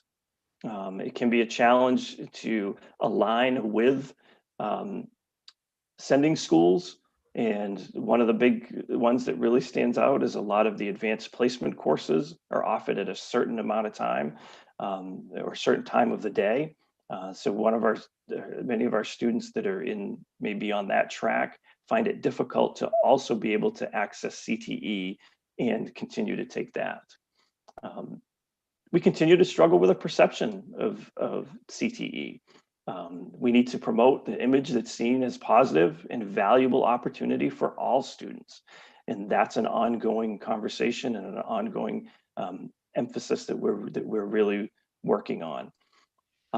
Maintenance of equipment and facilities to meet the workforce demand. The challenge is to stay up to date with all of the equipment and all of the changes that are happening in the field. And it's certainly also a big challenge as we move forward. Back to the certification, one thing that is encouraging is the work that's being done around Chapter 115. The State Board Subcommittee on Certification is working closely with the CTE subcommittee to get feedback, and we're really encouraged with how that work is progressing. Again, here's another picture of some students in action, if you will. On the left, this is one of our emergency services program. Again, students learning how to be an EMT and how to treat those students or patients in that situation. In the middle, we have a carpentry program. Again, you'll notice the equipment, a lot of the tool belts look brand new, and that's again in relation to some of the pandemic. And then on the right is a welding program, and you can again see the cutting that they do on a regular basis. So it's McCray, just, you have a question? Sorry to interrupt. I Yeah. just saw your hand go up. yep. Well, yes, it could be any time. That's why I kind of was back and forth with it. I thought That's you- okay. We can take it now then. Okay, both sending schools and CTE schools, et cetera. Obviously, it's student-based and there's a little bit of a student numbers thing. If a CTE finds it advantageous to accrue more students, is there competition? I guess that's what I want to say. Is there any competition between the sending schools and the CTE organization for bodies? Yeah, I guess that's for students. Yeah, I think there is, in that sense, that if you get into a situation where you had a smaller high school that a lot of the students wanted to go to a CTE, and then it certainly can put a burden on the high school as well. Okay, if all of my students are going to CTE, then I've got to make adjustments at the high school. And what does that look like? And, and I'm going to make decisions around, teaching. And if I have no students here, what does that mean, a teaching position and so forth? So I believe, Representative McCray, that, yeah, at some level, I think there is some of that does go on. I think that especially in the smaller communities has been a challenge. I think there are areas in the state where that's been embraced, and I think there is one area up north, I want to say even in the Holton area, where I think one of their smaller sending schools, almost the whole high school goes to Region 2 for the day, and it's worked out fantastic. So I think a lot of that is that communication and the relationship between those sending schools and that CTE. But yeah, I think it is a real challenge. We have a question from Representative Thank you. Salisbury. Thank you, Madam Chair.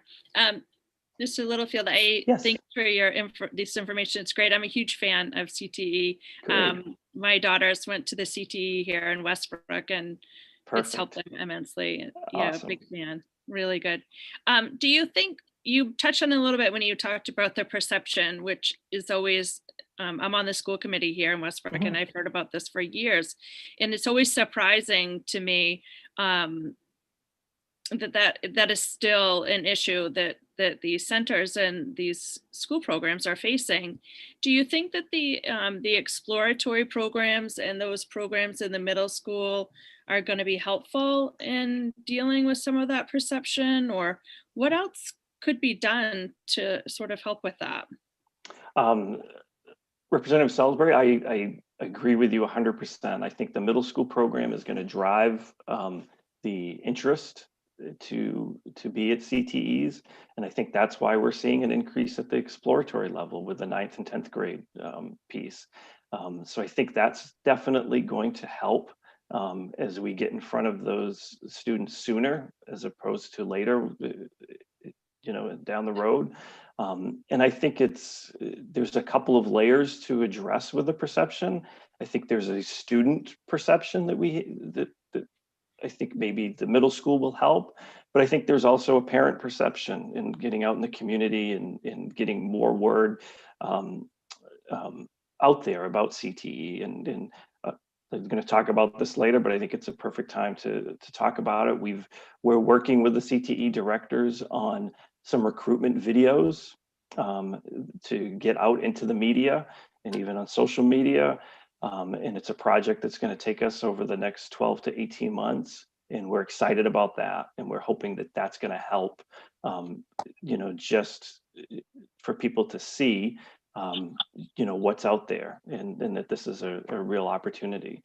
I'll do a little plug. The first one was kind of soft released on the Capital Area Technical Center's Facebook page. If you go there, and it's a great little snippet on a young woman in the electrical program, and that's one of the things that we're really looking to do and get the information out. So I think it's just it's getting out there more and talking more about it and seeing it as really a viable a viable resource. And great to hear that your kids took advantage of it.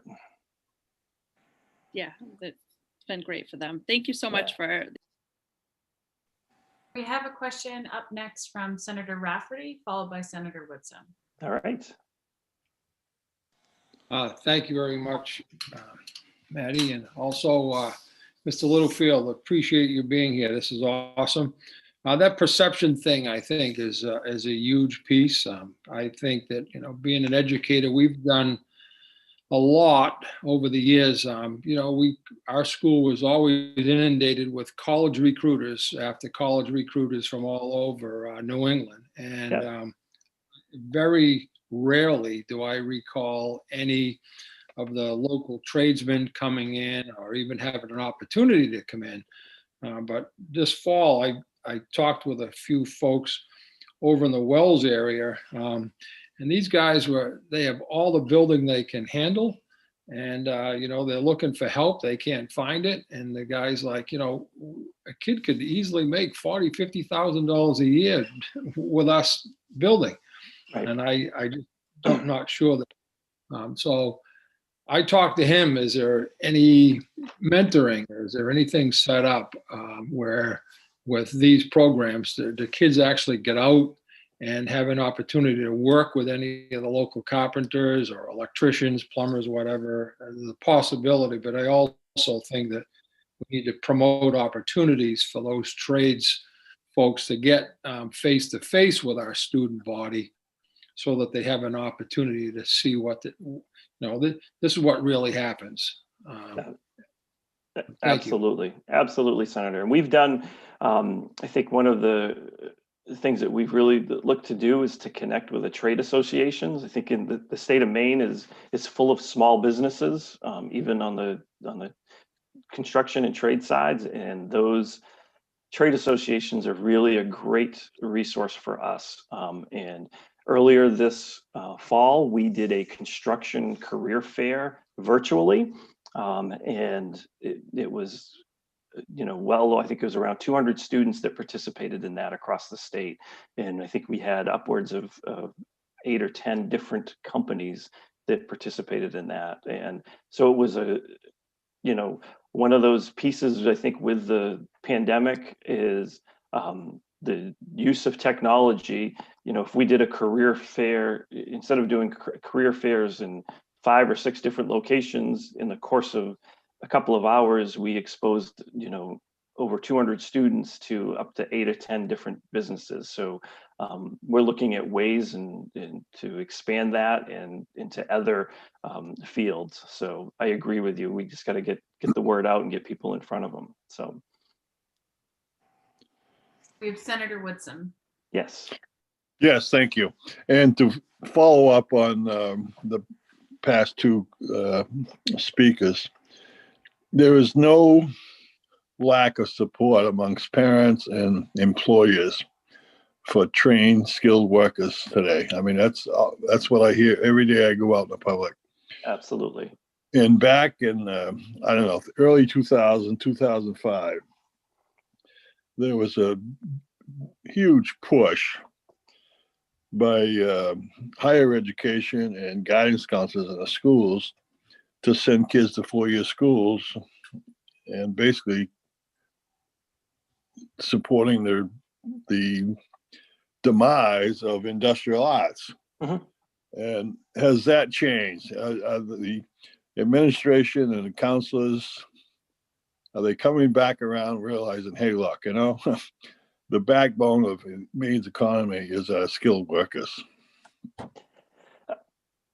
I'll go a step further, Senator Woodson. I think what we're finding with this generation is, I think it's the students that are driving that. I think the students are much more engaged with their learning, and they're much more conscientious of the long-term expenses that come with that, more so than I think we as the adults give them credit for.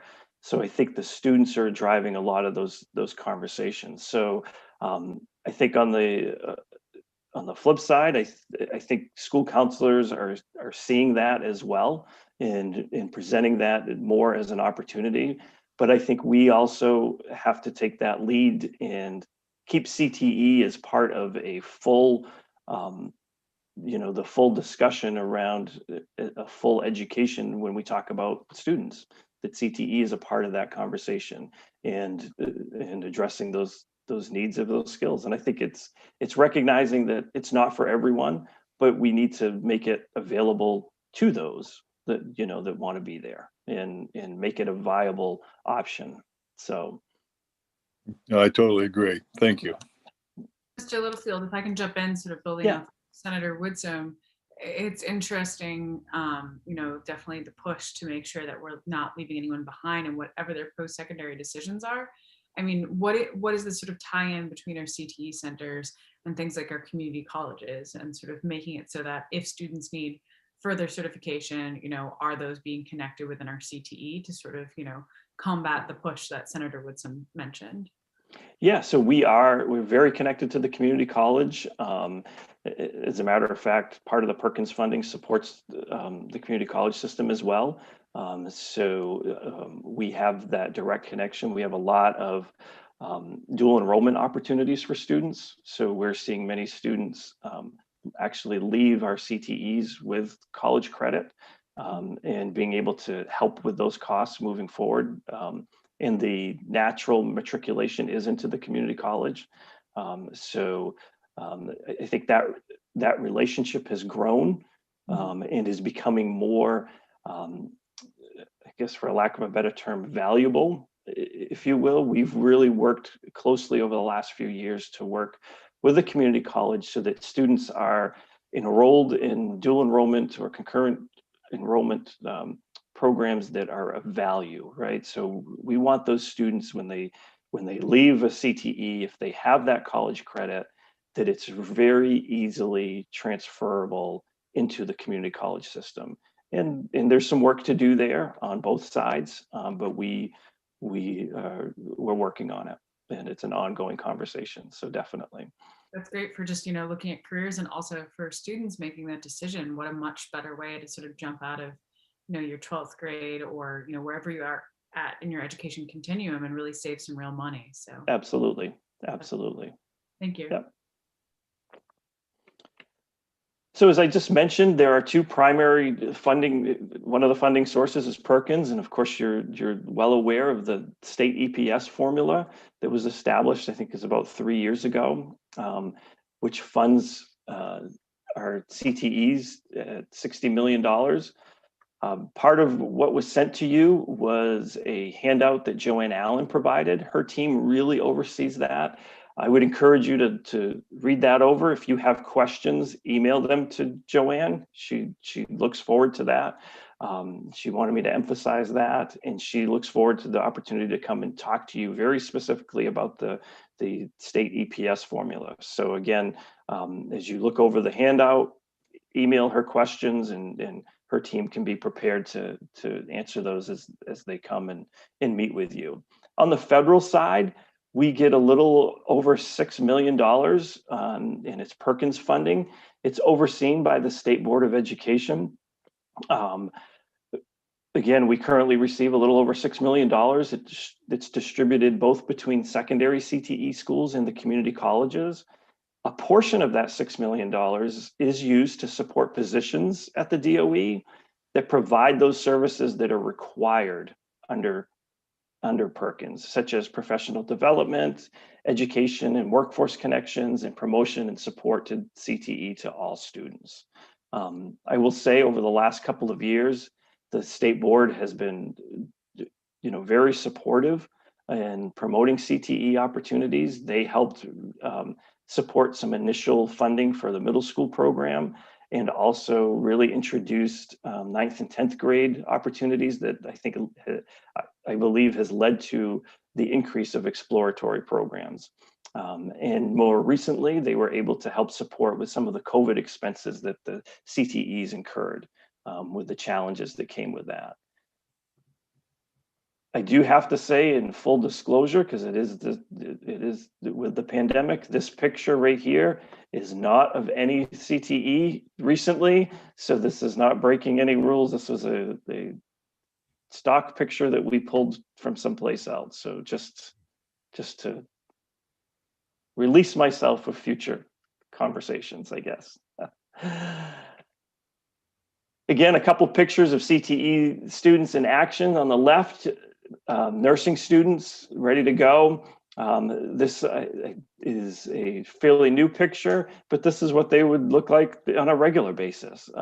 Just an exciting opportunity for them to be a part of that, a program such as that's going to position them well to step into the workforce. To the right is a forestry program. That is a student driving that piece of equipment, but it gives you an idea of the level of equipment and the things that we see in our programs across the state. Looking ahead, the future, clean energy is a big thing that's come up. Again, to the right of this, you see this picture. Again, it's a stock picture that we've pulled, but we hope to see something like this in our programs over the next few years. We have a couple of CTE directors, along with myself, that have are working closely with the governor's office on the clean energy options for our CTE and the programs and what they look like. Again, aquaculture. Washington County Community College has had a program, so we're talking with them again, like I mentioned, with the Gulf of Maine Research Institute, and looking for schools that express that interest. Pathways, we have a small group of us at the department that are working closely. One being, and you're going to hear from her next, Beth Lambert. She and I have partnered over the last couple of years on just pathways for students. And we've pulled together some folks from the DOE and some outside folks. We're in the very early stages of those conversations, but we look forward to really where that takes us. Main learning results, with the revamp and the update of the standards, both in math and ELA and science and even career education, we have an opportunity to align some of our standards with that. We did that work 6 or 7 years ago, but again, since those have been updated, we're going to be doing a deep dive into some of our standards, and when we go through that process, we'll also align with the main learning results and provide those opportunities. I mentioned the recruitment video. Look for those. It's going to be, I think, a real opportunity and one of the first real big pushes that we've seen in CTE for the state. Again, some pictures of students in action on the left-hand side, the culinary arts.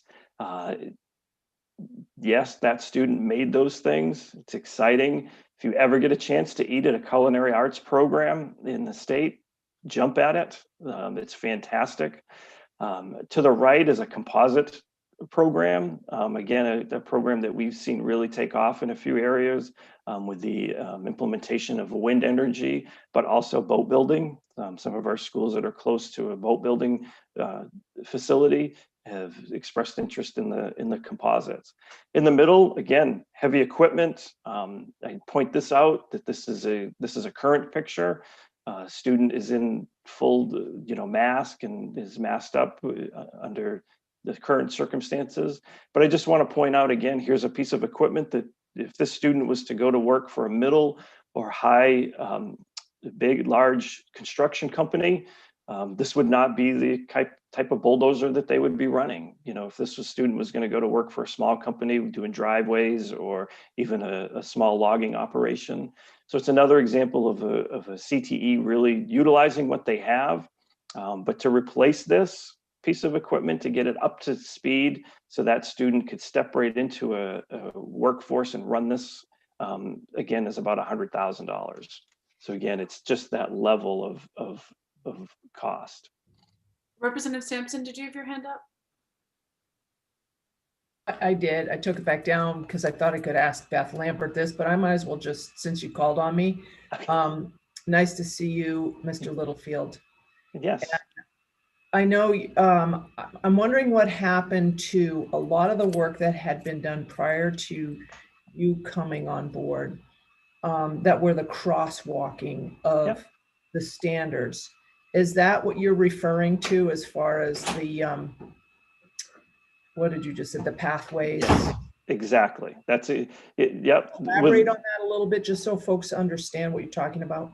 Yeah, so we had, and I believe it was called intersections work. So there were a few of our CTE programs that crosswalked, if you will, with the main learning results at the time and aligned those standards. So again, we align with industry standards. So we would take the American welding standards, for example, go through those and align those with the math standards and the main learning results and see where the synergy is and what that looks like. We would work closely with welding instructors. We'd bring welding instructors together along with math instructors, along with the math specialist here at the department, and make those connections.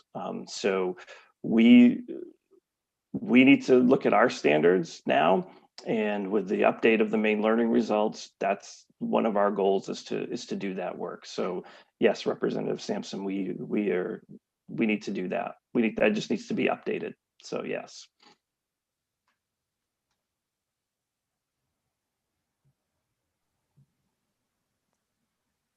So in closing, three things that I really kind of looked at over the last couple of years at CTE in a way has really allowed us, and we want to continue this, to explore the possibilities, embrace the possibilities, and really look to expand the possibilities for, especially as it relates to students.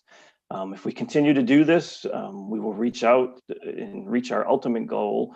And you've heard me say it a couple times, that CTE becomes a part of every discussion around education, that it isn't that kind of that other thing that's there when you become a junior or senior, but when you step into a high school and you begin your educational journey, that CTE is certainly a part of that right from the very beginning.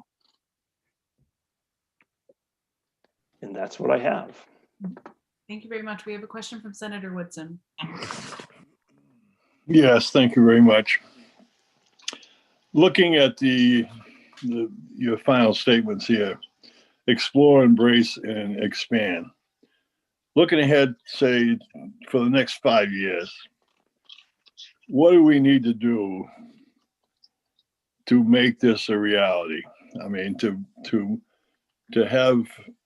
build on the excellent programs we have already, and to continue to feed the programs in our community colleges and the business and employer needs in our state here. I think it's going to be that expansion of those exploratory programs, or even just opening up for freshmen and sophomores. So when we did the middle school piece, great opportunity to expose students in middle school to CTE, but the way that CTE is set up is that primarily you enter CTE as a junior in your high school year. So we created a little bit of a gap in that freshman and sophomore year. So we have to address that. There's nothing in legislation or statute or anywhere that says a freshman can't take a CTE.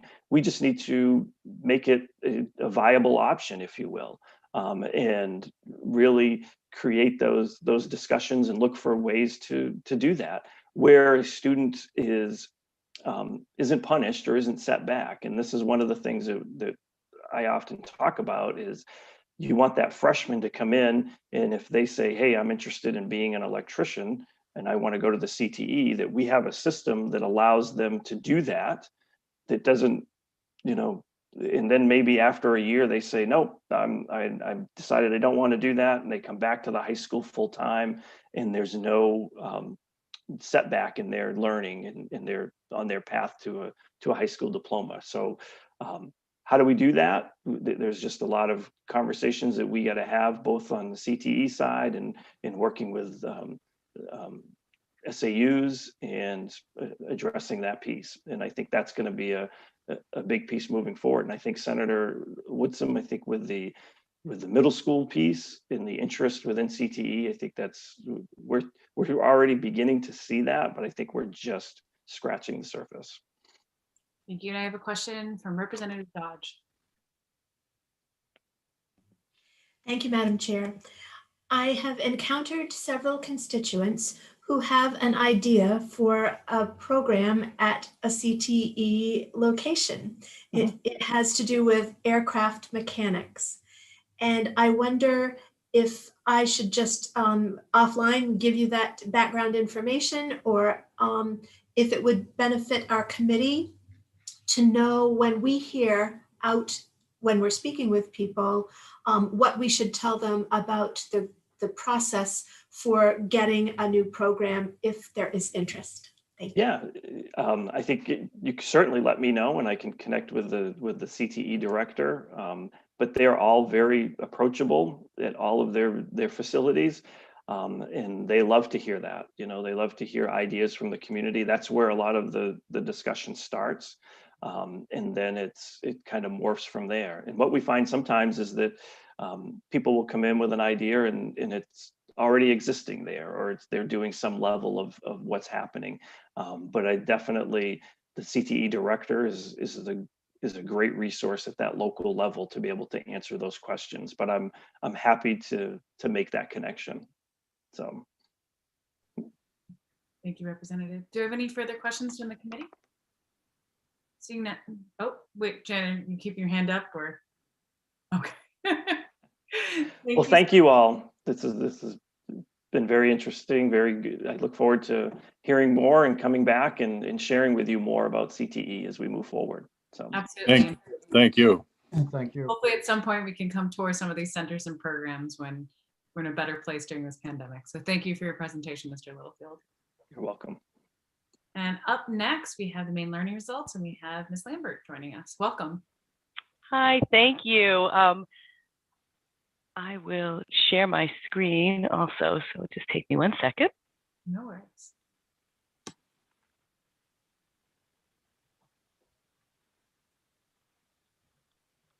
There we go.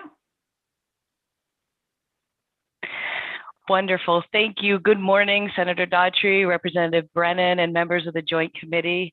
My name is Beth Lambert, and I'm the Director of Innovative Teaching and Learning at the Maine Department of Education. Thank you so much for the opportunity to provide what for many of you may be a refresher, and for some an introduction to the Maine learning results and the process that exists to review and refine them. We're appreciative for this invitation and for the opportunity for me to have this conversation with you.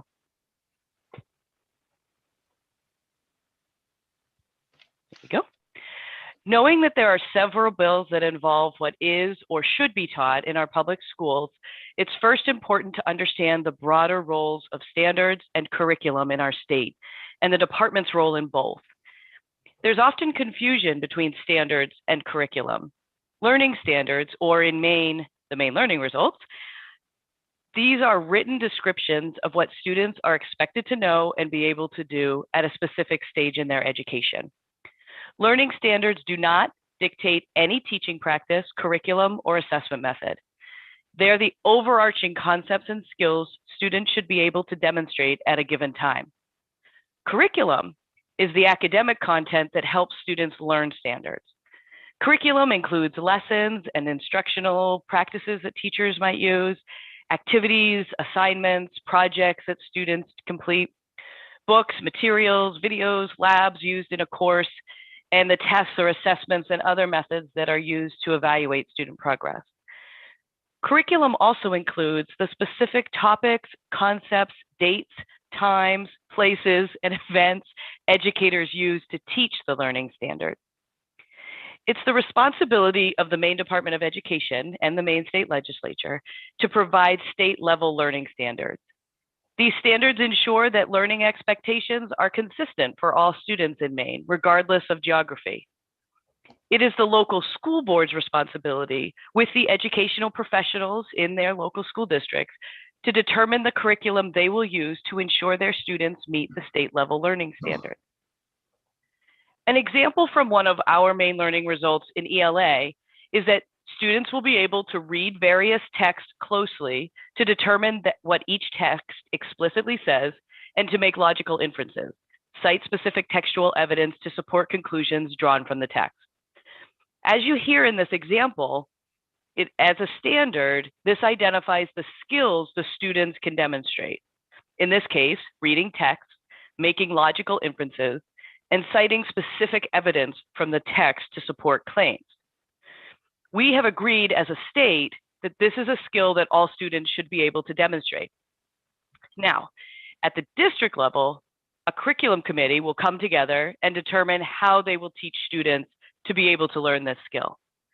They'll determine which text the students will read and which projects and assessments will be used to determine that the student is able to demonstrate these skills. This is always challenging work for educators and school leaders because this is where decisions about what gets taught happen. As members of this committee have pointed out before, and others have pointed out to this committee, there is just too much to teach it all. So when something gets put in, something else often has to come out. These curriculum committees of educators, the experts on what is best to teach our students, work through this give and take. And in this example I provided for you, we'll need to decide which texts get used. Perhaps they want to incorporate a newer book title like Bluebirds, which will mean that an older but beloved title like The Outsiders might need to go. Once they've done this kind of work at the local level, it's presented to their local school board for approval before being used in the classroom.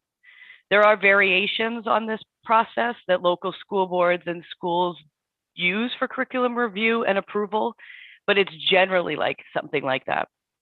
They'll have a schedule for review of curriculum.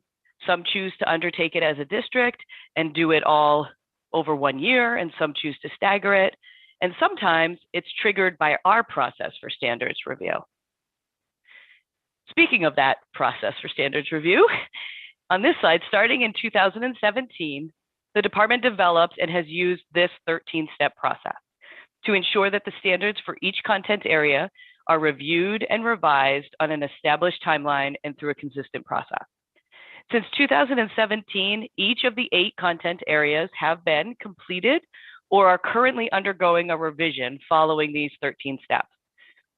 We've worked over the past 3 years through this process to revise the learning standards to be streamlined as possible and to make them more manageable for the expert educators who will use them to guide the way they design curriculum. The revision schedule is designed so that each content area is reviewed every 5 years. This helps to ensure that they will continue to be consistent with best practices and new and amended statutes. Additionally, we're continually reviewing this process to ensure that it is as inclusive and responsive as possible. The department worked with school leaders to develop a staggered schedule so that districts were not having to work with revised standards in all 8 content areas in 1 year. The schedule had 2 content areas, social studies and science and engineering, reviewed in year 1, 3 content areas, math, ELA, life and career ready, reviewed in year 2, and 3 content areas, world language, visual and performing arts, and health education and physical education, reviewed in year 3. The review process takes 2 years to complete. So this leaves year 5 of the 5-year cycle without any revisions to allow districts time to implement the standards into their curricular review, as well as the department time to revise the plan for the launch of the next review cycle. On this slide that you're looking at, there are 13 steps. I won't read them all to you, but I'd like to provide a bit more details on a few of them. When designing this process, it was essential that we were including as many stakeholder voices as possible, and that we were recognizing and honoring the expertise of the educators who are really who the standards are for. And so right away in step 2, once the process begins, really the first action we take is to solicit public comment to hear about how the current standards are working. What do people think we should keep? What do people think we should remove? And sometimes, what do they think we should add? The process recognizes that the education landscape is always changing, and so we want to ensure that these standards are aligned with the skills and concepts that are necessary for students right now. The next step, once we've gathered all of the public comment, is to convene a steering committee. The steering committee is comprised of content area experts who represent the cultural diversity found in Maine, and also who bring a range of viewpoints as to the content of the standards. I point this out because it's part of the process that I think is particularly valuable. We don't stack the deck. We build a committee that is going to disagree. We work through and we build consensus early in the process.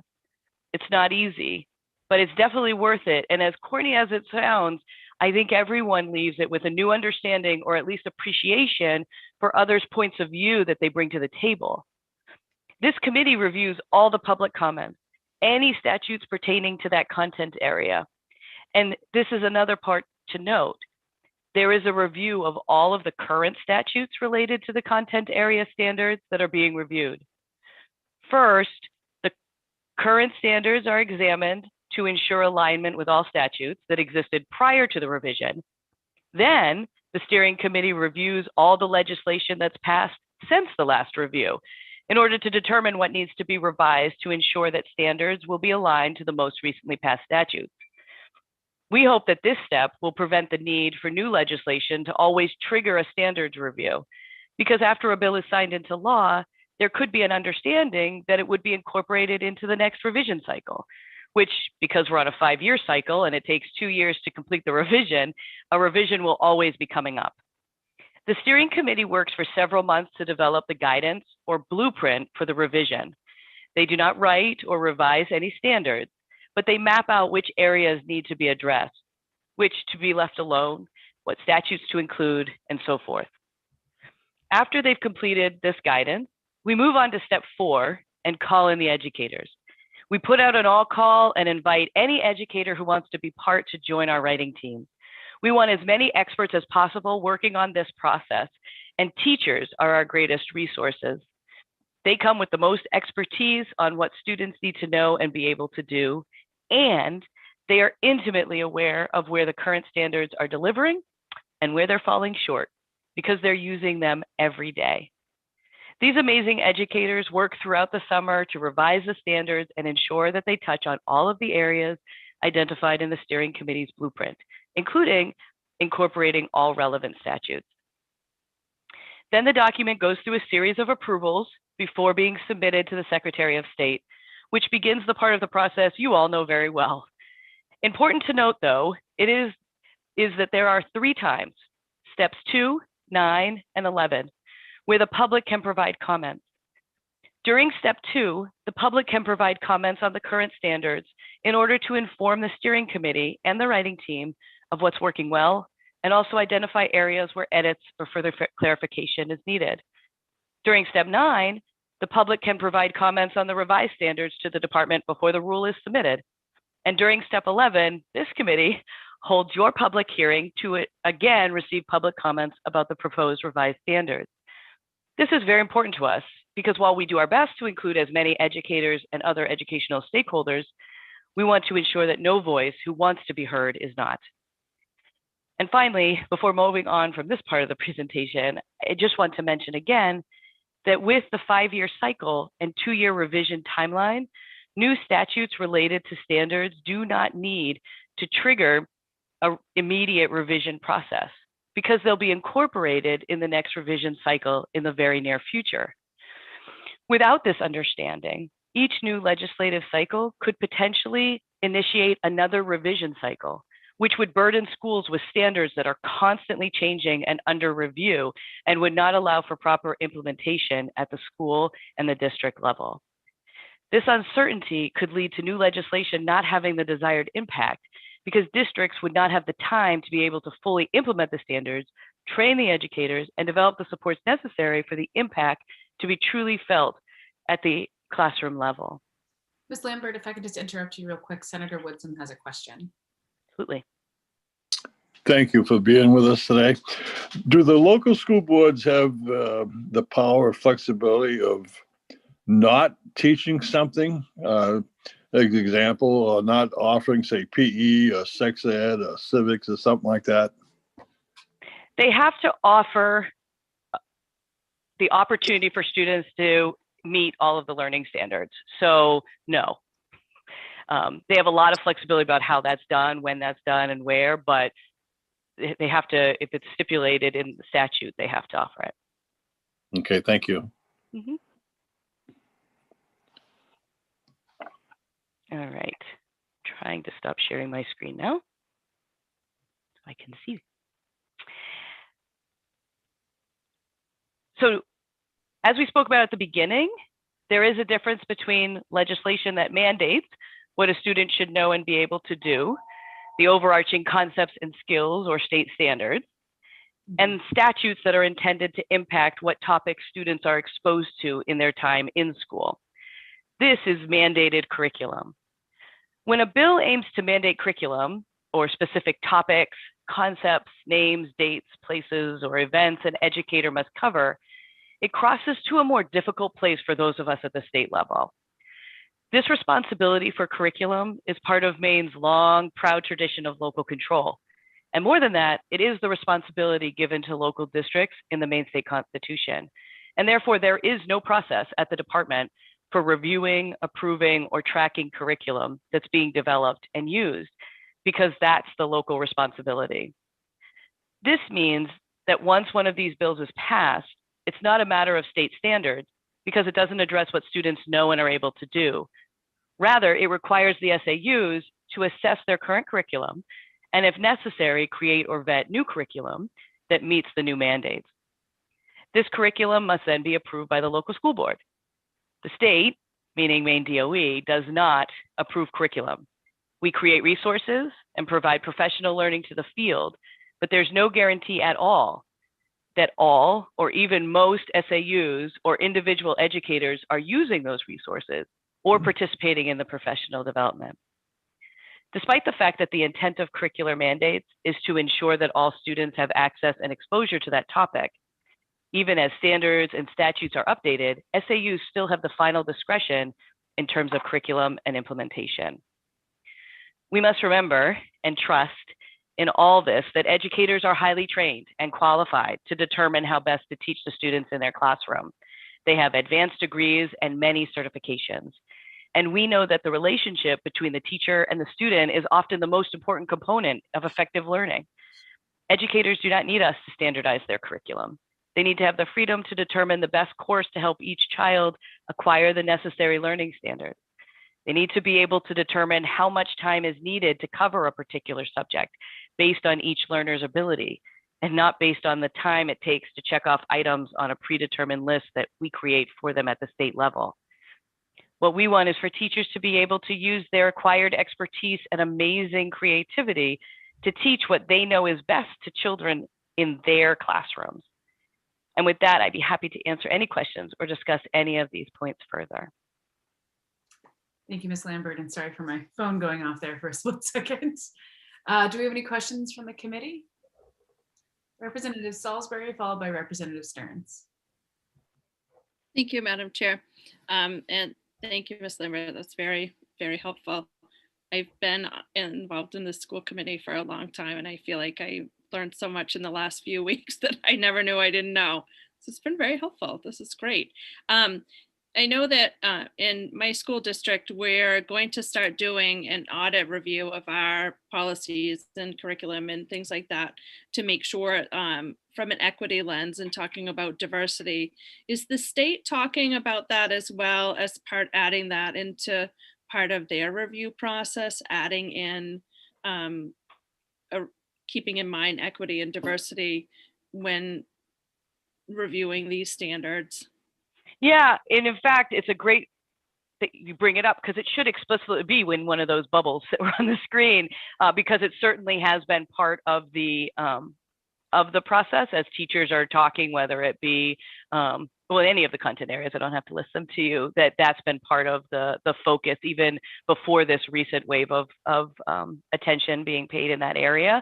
It's been a priority of the educators to make sure that we're getting diversity of voices and experience, and students being able to see themselves and others in the standards that we have. Okay, and just to follow up on that, and you mentioned that the DOE provides like resources to school districts, not necessarily the curriculum, but some resources around that. I hope that that will continue in that area as well, that the resources that are provided or recommended also include that sort of lens as well. They absolutely will continue and are quite robust. And I'd be happy when we send this presentation to send you the websites, because we certainly have diversity, equity, and inclusion resources in abundance right now for districts to be using, which is great. Great, thank you very much. Thank you. I have Representative Stearns followed by Representative Dodge. Thank you, Madam Chair. Thank you, Mrs. Lambert, for the excellent, particularly the differentiation between curriculum and standards. Rather than local control, I like to refer to it as local responsibility, because as you mentioned, constitutionally, that is the responsibility of local school boards. I don't mean to put you on the spot, but the legislature is constantly bombarded, if you will, with folks who want certain topics taught, really curriculum. And we're about to take up a bill that would try to put a bit of a damper on that, but send those things forward to the department for review. Again, and this might put you on too much of a spot, but might we be better served to just reject those outright, those requests that are curriculum in nature, and just say that that's not the purview of the Ed Committee? So at this point, I'm aware of the bills that are around, and I can't obviously comment them on here in our position. We're still working through that, and we'll be back, of course. And I would say part of talking about this is helpful for you all in your decision making, regardless of what path goes forward on process, in just being able to identify and distinguish between the two, because it's consistently in my career, my time at the department and before, it's an area that's often confused. And so, yeah, I appreciate you understanding my position, but that's what I would say now. Great answer. And I hope that we can do our best to get those right and to relieve you of the burden of having to differentiate those. Thank you very much. Up next, I have Representative Dodge, followed by Representative Brennan. Thank you, Madam Chair. My question is related to Representative Stearns' comments as well. I wonder if you could help explain how we can do a better job, or who can do a better job in this public relations campaign of education of community members to address their fears that students aren't being exposed to certain topics in a curriculum. I'm thinking about some sort of TV spot, but I wonder if you guys are talking about addressing this education component of our community in some way, please. Thank you. Yeah, I think that touches on so many pieces of education as the public relations with everything, I suppose. We talked about with CT just a few moments ago, but certainly aligns also with the commissioner's strategic priorities around sort of helping to renew trust and the professionalism in education, our education professionals, and what's happening there. So certainly we are working on that, I think, in all offices at the department right now. In this area, you know, it's a shared effort with local schools. As you know, I think, you know, schools in their community, the more we can encourage and share and help them to be able to share what's happening. And the good news, which we've certainly tried to do at the department, is share a lot of local stories and celebrate all of that. And so, yeah, I think we're moving in that way. We need to continue to work there until people get it, until people celebrate and are excited about their kids going to school and what they're doing, and they're doing it for us. That's the dream. They'll be doing it for us eventually. Thank you. Do you have a follow-up, Representative Dodge, or? Okay, Representative Brennan. Thank you, Madam Chair. And I agree with a portion of Representative Stearns' comments that I thought you did a really nice job making the distinction between curriculum and learning standards. So, but it raised two questions for me. One, in recent years, has there been any instance where the legislature has endorsed curriculum? Well, yes, there are lists of areas where mandates have been passed, and those. Let me see. Those are in 4706. You have mandating American history, Maine studies, Maine Native American history is an example, and there are others listed right in that area. No, I understand that, but I mean where there's actually been specific curriculum that has been that a local school district and a teacher has to follow a specific curriculum in their classroom as a result of state action. I mean, I would say those are Okay. not those as listing those topics. Yeah. There is still absolutely some local responsibility to how they're being taught, the assessments, that level. But the nature of that list creates for the teacher, they're trying to teach skills in teaching and concepts that are overarching. And so when we do that, we instruct them that you must use, in that case, American history or Maine studies or one of these topic areas to do that. But does it specify the books and the daily lesson plans, or does it just say that you have to cover this particular topic? Yep, I'm not aware of any statute. That doesn't mean there doesn't exist, but I don't believe there's any statute that mandates text. But I would just encourage that curriculum are all of those things, and not, it doesn't mean you have to do all of them, any one of those pieces, whether it be text, assessment, topics, content, those are all in the realm of curriculum. Okay, and then the second part of that is, if in fact the legislature does do that, where does the state mandate interact with that? In terms of the requirement that you have to pay 90% of the cost if you mandate some type of local action? I would have to defer and get back to you on that one, Representative Brennan. Okay. So in those instances where there has been, quote, curriculum mandates, you don't know of instances where the state has then reimbursed the local school districts for that cost? I do not, but again, not my area. I would defer. Thank you. Thank you. Do I have any further questions from the committee? Seeing none, once again, starting to see the Zoom faces. It's tough being at the end. It's a long morning. I think it's been a long week despite not having Monday. I want to thank you for your presentation. Oh, wait, Representative Dodge. You're on mute, but we can see your learning results there. Many years ago, wonderful book. Do we still, I say we, do you still publish such a document and distribute it, or is it only now online, please? Thank you. Yeah, in 2007, it was made only online. It's printable, and our content specialists have done an excellent job of making different formats to make it easier for educators to print them off, so they're not printing these massive documents when we first did it. But yeah, it's all online. We don't print the books anymore. I have mine too, Representative Dodge. Something to go with your purple book, I see.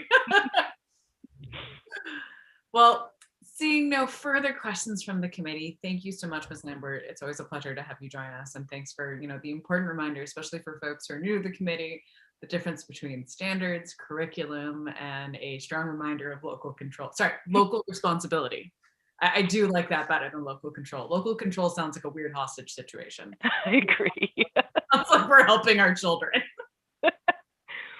Awesome. Thank you very much. Absolutely, thank you. And I think Ms. Rissler, please let me know if I'm wrong, and Representative Brennan, but I do think that concludes our briefings today. Do we have any language review or anything else before us? Whoa. I'm not that quick. Hey, you never know. I don't want to make assumptions. Well, any announcements from the committee before we break for the weekend? Sam? I just want to make a comment about next week because it gets very busy Monday, Tuesday, Wednesday with the techie stuff. So just a reminder, anything that's associated with the budget will come from AFA. And I see at least that I already received my panelist invitation for that. So I think everybody should have received theirs for Monday. But I'm only responsible for like Zoom and webinar links that are for like education committee specific things. So if there's any issues with that, that goes to AFA, and I believe it's Mandy Shorey who's been the one that's been sending out those links. So you won't hear from me until Tuesday. I will have links ready for that. Perfect. Thank you for that important reminder. And as always, if you can't find the link, definitely let the chairs know and we'll try to make sure we get you in there. Representative Dodge. Thank you, Madam Chair. Were there other instructions that you had for us, or for me specifically, because I had asked a question about or perhaps Ms. Risler also, about the availability of comparison documents? Do I need to drive to Augusta and wear my mask and grab last year's budget so that I will be best prepared for Monday, please? And the same for our charter school. The format has changed on the charter school reporting, and I'm concerned that I'm not going to remember all of those, ooh, we had a concern here. And I had asked Ms. Risler, I'm looking for advice, please, so that I can do my best job. I want to be a good. So, I cannot advise you as to what materials you may want or not want from last year. I do believe the biennial budget binders from last year are still in the committee room. I'm not sure about the charter school reports because typically we clean all that out for the new legislative session. I did send you yesterday, you should have gotten a PDF of the budget pages for Monday and Tuesday, and hard copies of those have gone out to you in the mail. I hope they get to you, but they should, so that you don't have to print out them 50-some pages. In terms of a comparison though, that's entirely up to you, Representative Dodge. Yeah, that would definitely be a personal preference. If it's something you feel that you really need for the proceedings, which I would say you might not necessarily need for, AFA on Monday or Wednesday, but when it comes down to the decisions, if that's how you work best, yeah, it would be one of those things you would need to, mask up and go to the Capitol to retrieve, or check base with Sam Baker and be able to figure it out. And I will just add, for any of those older reports, although we don't necessarily keep those for you in the committee room, just it's a space issue, the law library receives copies of all those reports as well, and you can always reach out to the law library to see if they can, if not give you a hard copy, they might be able to scan it to you. You can email them and they'll get back to you so quick. Yeah. I can't remember. They're great. I've done They're 2 very helpful. Yeah, they get back really fast. So. Can I just ask a clarifying question? No, you guys are scaring me. No. I'm like, wait, committee room binders. So you're Representative Dodge, you were saying like comparing the budget from last year to this year's numbers. Is that what you're saying? Like comparing the two? That's what you're looking at? Oh, okay. I should remind. All right. So that sounds like something you could ask. I also just would need to point out that those binders from last year, or from 2 years ago, the biennial budget is not going to have the finally passed budget in it. It's only going to have the proposed budget and what you worked on. And I do believe previous budgets, I can certainly send you the public law, and you can look at that PDF of the 2019 biennial budget, if that would be helpful. And Representative Dodge, I do wonder, is it more your own personal notes that you're after in the binder? Yeah, that we can't help you with. That okay. No offense, but that one's on you. And to let Representative Salisbury know, what Representative Dodge is discussing in the pages that Ms. Risler actually mentioned that have been mailed out is a lot of us, we have this physical binder. And so it's kind of like the binder that you lug over to AFA. And a lot of us, Representative Dodge included, will make notes, highlight things. So it's just wanting to have that comparison.